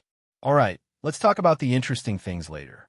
Tell me about your questions, and I'll see if I can solve them for you. Godly monarch pleasure scratched his head in embarrassment. When the old man saw this, he couldn't help but smile. Before long, godly monarch pleasure's gaze faded, and she said with a serious expression, "Don't worry." Chapter 1855. The young man's eyes were brimming with anticipation. He quietly waited for the old man's reply. After a long while, the old man looked at him and asked softly, "Why do you suddenly want to know all this?" The young man didn't understand. He'd already explained his reasons clearly. Why did the old man ask again? However, he still repeated his reasons. Only then did the old man nod in understanding. I see. Yes, I've been curious about this ever since I found out about it. Since all things have a mother, I should have one too. However, I've never seen one in the last 10 million years. I've asked the God King before, and he's quite secretive about it. However, I'm sure he knows. If he knows, why didn't he tell you? Have you thought about it? I don't know. I won't ask either. But I'm sure since the God King knows, you should know as well. You've doted on me since I was young. I'm sure you'll. Apologies, I don't know. Men, escort God King Delight out. With that, the old man turned around and prepared to return to the wooden hut. Anxiety flashed across God King Delight's face when he saw this. Impossible. You must know. Why didn't you tell me? Why? Escort God King Delight out. The old man shouted coldly. The surrounding masters of the laws immediately surrounded him, trying to drag him away. Delight struggled with all his might, gazing longingly at the old man. However, the old man didn't even look back as he returned to the fish hut and slammed the door shut. To Delight, the old man wasn't just closing a door, but also his last hope. God King Delight, His Majesty told us, "Let go. I can leave on my own." Delight flung off the masters of the laws. His eyes filled with resentment as he glared at the dilapidated fish hut. Just as he was about to leave, he suddenly turned around and walked up to the fishing gear. "You're not worthy of using the fishing gear I gave you." With a thud, the fishing gear was smashed into pieces. The rotten wood that was placed together with the fishing gear was also crushed into powder by them. "How dare you?" Although the masters of the laws didn't know what the rotten wood was, they knew it was the old man's favorite. God King Euphoria had crushed it with a single stomp. The masters of the laws were all furious. "What? It's just a broken piece of wood. So what if I crush it? If you like it, I'll send someone to send you a 10-million-year-old ice wood as compensation." How can a mere ice would compare to it? The masters of the laws shouted angrily. God King Joy glanced at the many masters of the laws surrounding him. "So you want to fight me? Who's afraid of you?" Quite a few masters of the laws rolled up their sleeves, eager to compete with God King Joy. Just then stop. Send God King Pleasure away. The old man's angry roar echoed out from within the fish house. His roar caused the surrounding masters of the laws to calm down and suppress the fury in their hearts. Everyone stared at God King Pleasure. Facing everyone's gaze, he only snorted lightly. He didn't even look back as he left the land of law. It had been billions of years since he left, and he had never set foot in the land of laws again. When he heard the words, Grandpa Lin, which he hadn't heard for billions of years, the old man's mind was filled with countless thoughts. He looked at the bitter-faced God King, who knelt on the ground, and sensed the unwillingness in his voice. His eyes welled up. God King really did want an answer, and the old man didn't know the answer. But what could he say? God King Pleasure was a descendant left behind by his master, his only remaining descendant. In his current state, he wasn't strong enough to face off against his master's enemies. Telling him would just be harming him. He knew, but he couldn't say it. However, he never would have guessed that God King Pleasure would grow to such a state. "Grandpa Lin," he cried out from within the sea of flames, kneeling on the ground and kowtowing repeatedly. He really knows his wrongs. He'll never harm the common people again. Since neither you nor the God King are willing to answer that question, then he won't ask. I only ask that you let him go. He really knows his wrongs. That's too fake. At some point, Shue Bebe had already woken up from her dream. Hearing God King Pleasure's tearful and apologetic confession, she curled her lips. Only an idiot would believe such an apology. "Bebe, you're awake." Both Hong Hong and Momo revealed looks of joy. Bebe grinned and pointed at God King Pleasure. "Who is this guy confessing to? That old grandpa? Wah, please don't let that old grandpa believe his nonsense. That male duck's heart is really ruthless. I'm such a cute and beautiful girl, yet he was so ruthless to scare me. Just tell me, is he even human?" Actually, Bebe's words had no logic at all. He simply hated God King Pleasure, and of course he also praised himself. However, there was one thing he was right about. God King Pleasure's confession was very fake. At least in the eyes of outsiders, this kind of confession was completely an expedient measure. There was no sincerity in it. If they had encountered this kind of confession, they definitely wouldn't have given him any chance. Yet, the old man's heart softened. Why don't I give him another chance? Looking at her crying, the old man's heart softened uncontrollably, and he whispered in his heart. No matter what, God King Pleasure was his master's son. For the sake of his master, he'd let him off this time, give him a chance, and see what he'd become in the future. At this thought, the burning flames and the green vines vanished into thin air. The old man unsealed the space around God King Pleasure. At the same time, he slowly walked toward God King Pleasure, until he was right in front of him. "Grandpa Lin." God King Pleasure's eyes shone with a final plea in the face of death. The old man couldn't bear it any longer. He bent down and said, "Ah, haha." As he bent down, God King Pleasure's lips curved into a sinister smile. "Old man, anyone who tries to stop me from becoming the God King must die." A black dagger had appeared in God King Pleasure's hand at some point.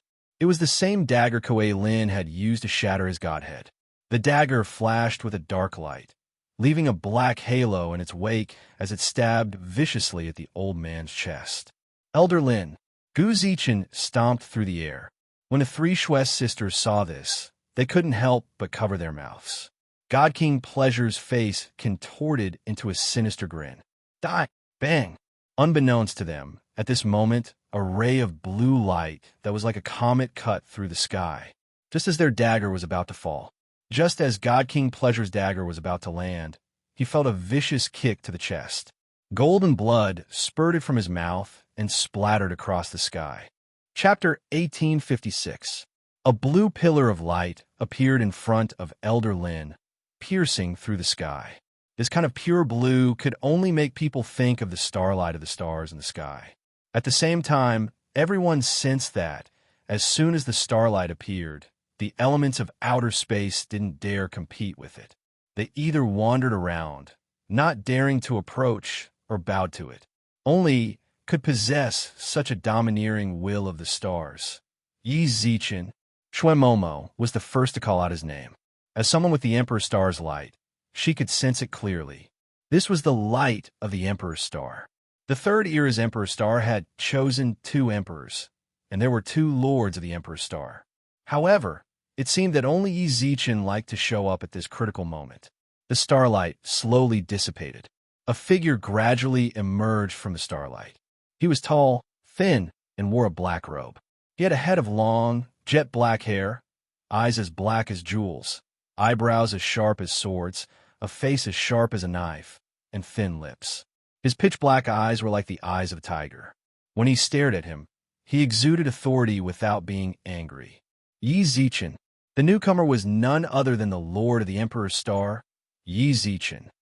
"Wow, this guy's so handsome." Bei Bei couldn't help but open her mouth.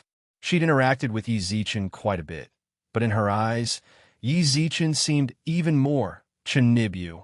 Shui Honghong and Shui Momo were also watching intently. Their beautiful eyes shone brightly. Not good. Their hearts were pounding. They never would have guessed that after so long, Yi Zichen had become so handsome. "Oh my God, I finally made it in time. Is my head a little swollen after using Starlight for the first time?" He'd broken through in 3 seconds. Yi Zichen, who'd clearly looked handsome, hadn't lasted more than 3 seconds before he'd returned to his original state. He rubbed his face, making all sorts of strange expressions. He really was uncomfortable. When she saw this, Bei Bei nodded in satisfaction. This was the Yi Zichen she knew. Shui Honghong and Shui Momo couldn't help but smile wryly at each other. However, as soon as their eyes met, Shui Momo abruptly looked away, her face bright red. She recalled what Honghong had said to her earlier. "Hey, old man Lin, long time no see. You're still as vigorous as ever." Yi Zichen rubbed his head for a while, then turned around and smiled towards the elder. However, his smile seemed like he was gritting his teeth. How could they not grit their teeth in anger? This old man, when he was still in the modern realm, this old man was an old guy who couldn't even get out of bed, and all the blood vessels in his body were blocked. When Yi Zichen first entered the immortal circle, he actually believed his bullshit. He was beaten by someone. He did his best to unblock the old man's blood vessels, allowing him to live a happy, normal life again. Hey, that old geezer had transformed into the freaking master of the laws of the modern world. After that, he was thrown into the immortal, demon, and devil realms. From then on, he could no longer return to his home. It couldn't be said that the wind and rain that followed were all caused by this old man, but it also had an unclear relationship with him.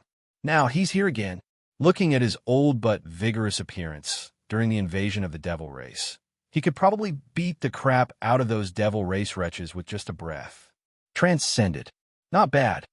On the other hand, old Master Lin's face did not turn red, nor did his heart skip a beat. Perhaps it was because he was really old that his skin was thick enough. One could not see the slightest bit of embarrassment on his face.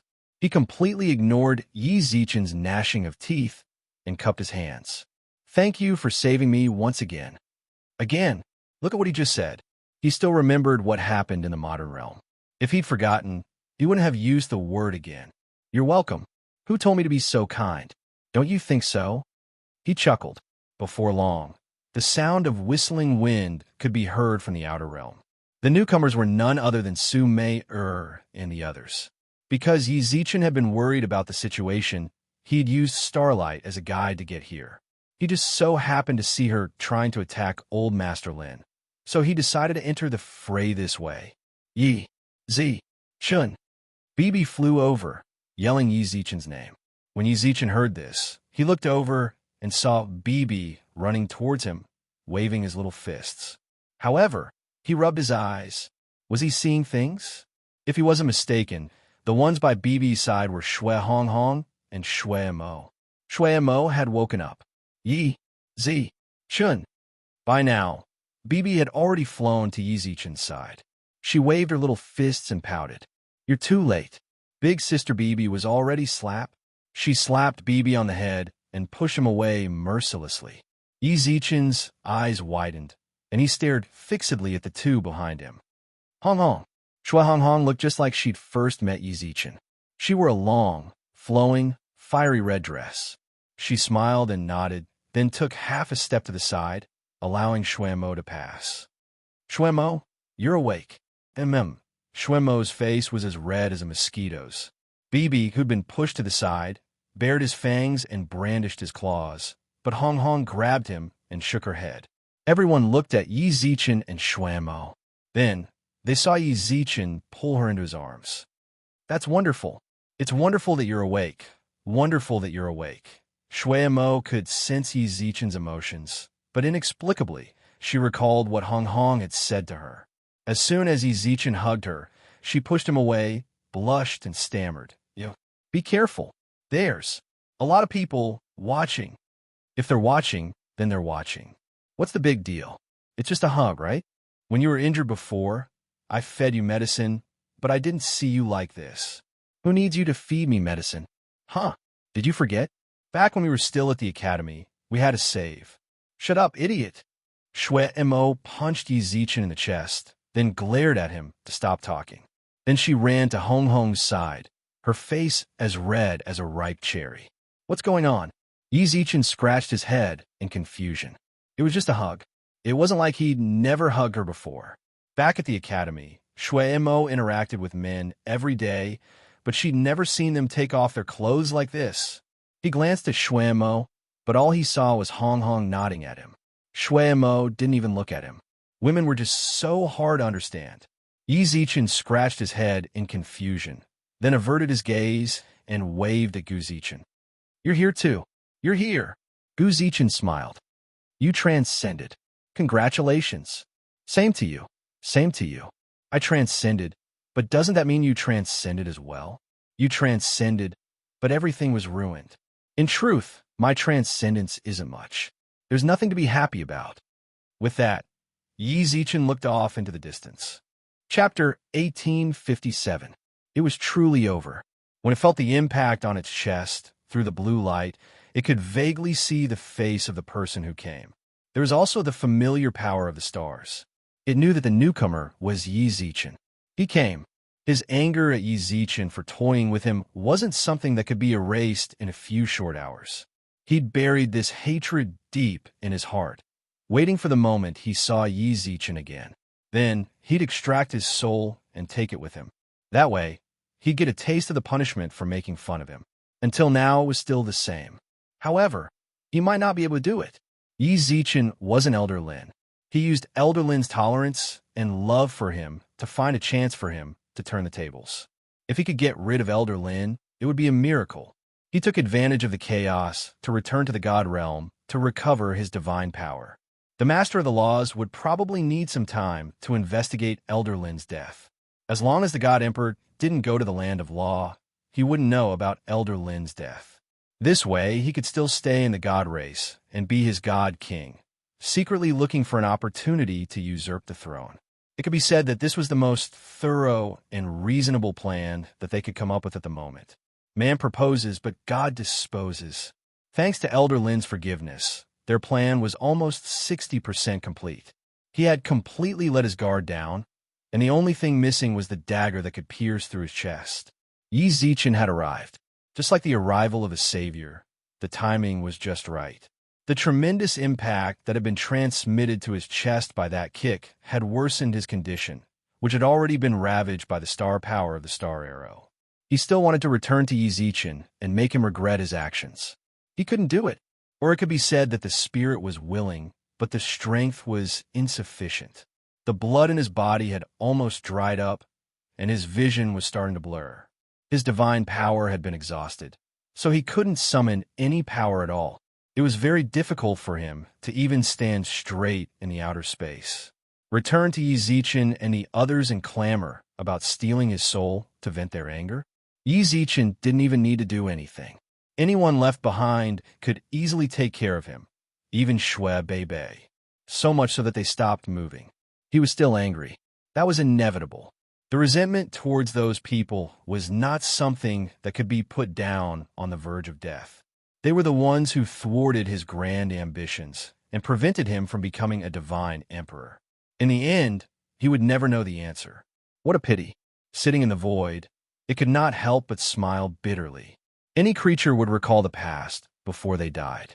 Because at this moment, no matter how much wealth you have or how high your status is, the only thing that could accompany him was his memories. Memories were the most precious. For some reason, he should have a lot of memories, but at this time he could only think of the first 10 million years. At that time, he was really heroic. With gratitude in his heart, he traveled to many planes to pass on the path of joy to them. It was very hard, but it was very fulfilling. He still remembered that at that time. He was always smiling. Now that he thought about it, Happy had never abandoned him. It was just that at a certain point in time, he abandoned Happy. His so-called emptiness and loneliness were all given to himself by himself. After that, he became sick and enjoyed the satisfaction brought to him by destruction. He enjoyed the despair in the eyes of the other planes when their planes were about to be destroyed. He felt their hatred towards him. He was very satisfied, so satisfied that even his smile was sinister. But after that, he was not happy at all. For tens of millions of years, he repeated the same things over and over again. Destruction, destruction, destruction. Compared to the God King of Destruction, his title of God King of Joy was more suitable for destruction. Until now, his path to destruction had ended. Now, he was about to welcome the destruction that others had given him. Why isn't there any movement from the male duck? Did it run away because it saw that there were so many of us? Bei mumbled to himself as he looked around but couldn't see the duck's shadow. Male duck. Elder Lin furrowed his brows. Yeah, the one that looks special. Ugh. Before Bibi could finish, Yi Zichen covered her mouth. In that instant, Yi Zichen sensed Elder Lin's displeasure at Bibi's insults. Yi Zichen hurriedly covered Bibi's mouth to prevent her from continuing. In his heart, he was confused about the relationship between Bibi and Elder Lin. Nonsense. After scolding Bibi, Yi Zichen continued. God King of Joy didn't run. Even if he wanted to, with so many people locked onto him, there's no way he could escape. Besides, he doesn't have the strength to run. At this moment, the people standing here could sense it from tens of thousands of meters away with their divine telekinesis. He didn't run away and just sat in the air. One could still feel his anger, which he had nowhere to vent, and his aura, which was constantly withering. He gave up. Gu Zichen muttered. The others nodded. AI. Inexplicably, Elder Lin sighed as he took a few steps forward. Let me bring him back to repent for his sins. Repent. He wasn't going to kill Bibi, but rather take him away to repent. After all, just moments ago, Bibi had pointed a knife at him. Trying to assassinate a king of the laws was an act of treason to the land of the laws. But Elder Lin's final answer was just to repent. Elder Lin's relationship with Bibi isn't ordinary.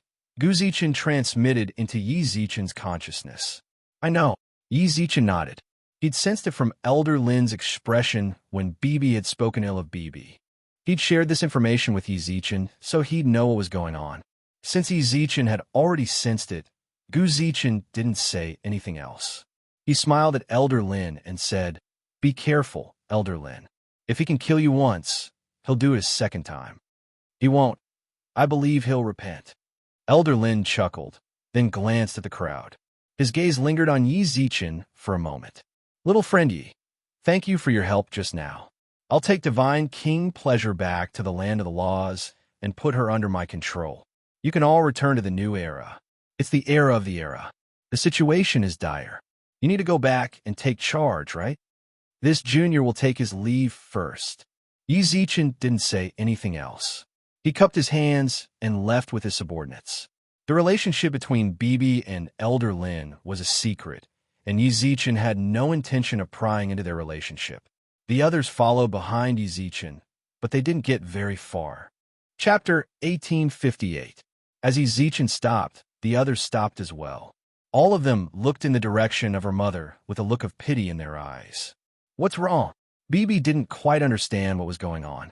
Shouldn't they be going home? Why had they all stopped and looked into the distance with pity in their eyes? Shwem Momo, who was holding Bei's hand, patted her little head. At the same time, the venerable of numinous treasure sighed. What a pity. Pity? Bibi was the only one who didn't understand the situation. He blinked in confusion, while the elder following Sumer snorted. He didn't show much mercy. He only has himself to blame. There's no need to sympathize with him. Big Sister Hong Hong, Big Sister Momo, what on earth are you talking about? Bibi swung her sister's arms, her voice brimming with curiosity and desire for knowledge. That guy gave up on living. He's preparing to detonate his godhead, said Hong Hong. That guy? A male duck? Ha Hong and Momo nodded. They'd witnessed Stark's desperate self-detonation when he'd been forced into desperate straits. The energy fluctuations from his godhead's imminent detonation were exactly the same as the ones in the outside. After thinking it over, they could only think of the God King of pleasure. Is that so? Then Bibi bit her lip, but she couldn't help but think back to the nightmare she'd suffered. When she thought of that scene, her hands grew cold, but the kindness in her heart still made her frown. He's so pitiful. He'd used self-detonation to end his life. No matter how you thought about it, you could sense his despair. If he hadn't lost all desire for life and no hope for the future, who would choose such a method to end his life? He'd really given up. He'd sat in the sky for a long time, then made this decision. Running was impossible. Countless auras had sealed off his path of retreat. He was sure that the instant he moved, those who'd locked onto him would catch up to him. Even if they didn't chase after him, his remaining divine power wouldn't be enough to support him back to the outside. The spiritual will that he released outside also helped him see Elder Lin, who was rushing towards him. He still believed that even if he tried to kill Elder Lin, as long as he apologized to Elder Lin would still give him a chance. He did not know why he had such confidence. It was just an inexplicable belief. Thinking back to the tolerance that Elder Lin and the Divine Emperor had shown him in the past, he still couldn't understand why they were so tolerant of him. However, everything was no longer important, whether it was their tolerance or the answer in their hearts. He couldn't even get a result. He did not want to obtain any hope of survival from Elder Lin. He had been utterly defeated in this battle, so he was willing to accept his defeat. Rather than struggling to survive, it would be better to be proud of itself. This way, it could still leave a trace of dignity for itself. Suddenly, he stretched out his right hand. A dazzling golden light turned into a stream of light and fell into his hand. It was a perfect diamond-shaped godhead that looked like a gem. It was also the godhead that he had condensed for the second time. This godhead was different from other godheads. It seemed to have its own consciousness. When it landed in his hand, the godhead was still struggling violently. It was as if it could sense its future, and it did not want to accept this kind of future. Little fellow, you are the godhead that I condensed. You are really selfish to leave for your master. The godhead struggled with all its might to break free from his grasp, but his hand held onto it tightly. Even though the sharpness of the godhead had pierced through his palm and exposed his palm bones, he still held onto it tightly and refused to let it leave. I'm the one who gave you life. Now, I'm going to take it back. The Godhead in his hand glowed brightly. That was the power of the Godhead that had activated to escape from his grasp. The Godhead laughed wantonly and allowed the Godhead to struggle in his hand. He looked at Elder Lin, who was rushing towards him with an anxious look in his eyes. Holy Son, don't do anything stupid. Elder Lin had completely panicked when he sensed that his Godhead was about to self-destruct. Almost immediately, he wanted to tamper with the laws of heaven and earth so that he could stop his self-destruction. However, he discovered that he was actually unable to change the laws there. The only thing he could think of was that his Godhead had fixed the laws there. In the past, Elder Lin would definitely have sighed his heart, as expected of the Holy Son left behind by the Lord. Even if there was no one to teach him, he could still establish a connection with the world that the Lord had left behind. As expected of the Holy Son, the blood of the Lord really flowed in his body. Now, Holy Son, Elder Lin tried his best to get closer to his Godhead. Just as he was about to self-destruct, he heard Elder Lin shout, Holy Son? Was he talking about him? Could it be that this was the identity that Elder Lin and the Divine Emperor had been hiding from him all this time? He was right. They really knew about his identity. He just didn't know what this Holy Son represented. He really wanted to know who his parents were. A gloomy smile flashed across his eyes. In the end, he no longer had any attachment to this world. If he delayed any longer, Elder Lin might reach the self-destruction range of the Godhead. He didn't want Elder Lin to be buried in this explosion. This was also the last thing he could do for this old man who had always doted on him. It was also the last thing he could do for this old man who had always doted on him. Bang! He forcefully crushed the Godhead in his hand. When the Godhead turned into specks of golden light and flowed into the void like sand, the remaining divine power in his body was also extremely chaotic. It was going berserk as if it wanted to burst his body. Just as it was about to die, a voice transmission appeared in its sea of consciousness. He was almost stunned as he stared blankly at the void above his head. Not long after, his body began to tremble violently, and tears of blood flowed uncontrollably from his eyes. These tears were definitely not tears of regret as he bid farewell to this world. There seemed to be a trace of happiness in these tears. That was because he, who hadn't really smiled for tens of millions of years, had a blissful smile on his face. Thank you. Thank you. He raised his head and shouted at the void. No one knew where this behavior came from. However, anyone who could see his expression could feel the happiness on his face. Immediately, boom, violent divine power stirred up strong gales that wreaked havoc in the void. Golden lights that looked like mushrooms lingered in front of everyone's eyes. They were dazzling. In an instant, the entire world seemed to fall silent. Chapter 1859. It wasn't hard to imagine how much energy a God King's self-destruction would unleash. The energy wreaked havoc, creating gales of wind.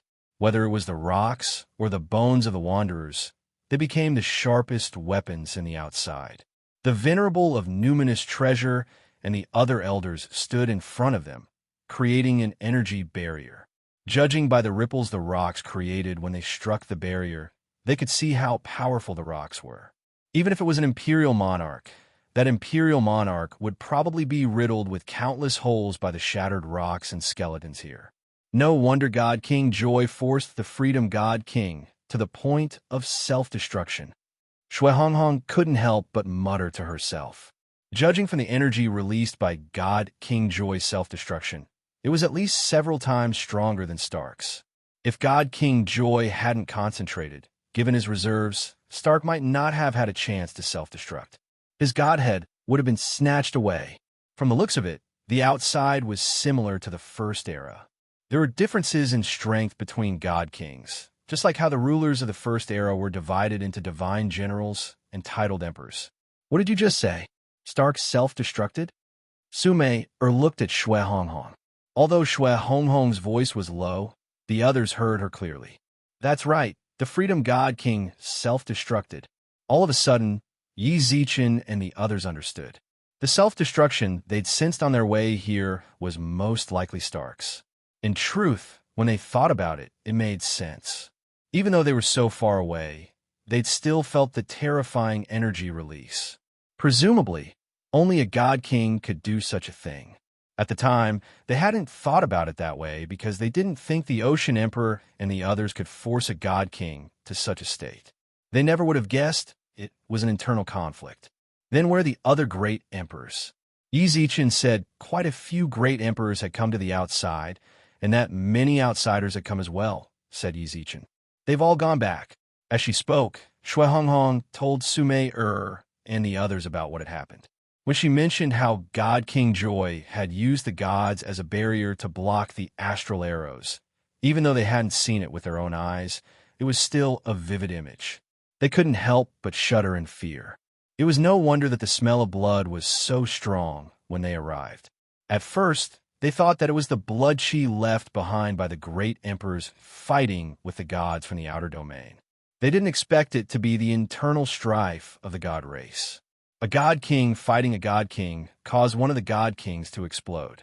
The deity king also enslaved the souls of the deities, using them to fight for an opportunity for his own life. The Outerium god race is truly a sick race. Sumei couldn't help sighing. You can't say that. Actually, there are still kind-hearted people in the Outer Realm god race. However, the old man at the side said something that contradicted Sumei's words. If we're talking about morbidity, it's actually only a small part of it. Most of the gods of the god race still yearn for peace, but their leaders were all different. He's someone with an obsession. In the end, obsession will turn into sickness and psychological distortion. The Venerable of Lingbao snorted. Everyone was silent. This was indeed the case. It was good for people to have obsessions. Having obsessions could spur people to work hard to fulfill their obsessions or long-cherished wishes. But over time, this kind of obsession would really become a nightmare that shrouded one's heart. No matter how healthy a person was, they would also be tormented by this kind of obsession that turned into a nightmare. In the end, they would become sick and their psychological distortion would appear. But no matter what, he had already self-destructed. It couldn't be said that all of his sins had dissipated with this self-destruction, but the many wounds he had left behind could not be made up for. He was already dead, so what else could he do? A god king of a generation, a god king that had existed since the beginning of the god race for billions of years, had finally ended up self-destructing. This inevitably felt similar to the desolation of those ancient emperors or heroes. No matter how much he hated him, he could only sigh when he saw him in such a state. Let's go. The old man beside Sumei gently shook his head. In fact, he had a deep grudge against them. But now that he had self-destructed and disappeared from this world, he had no way to vent his resentment.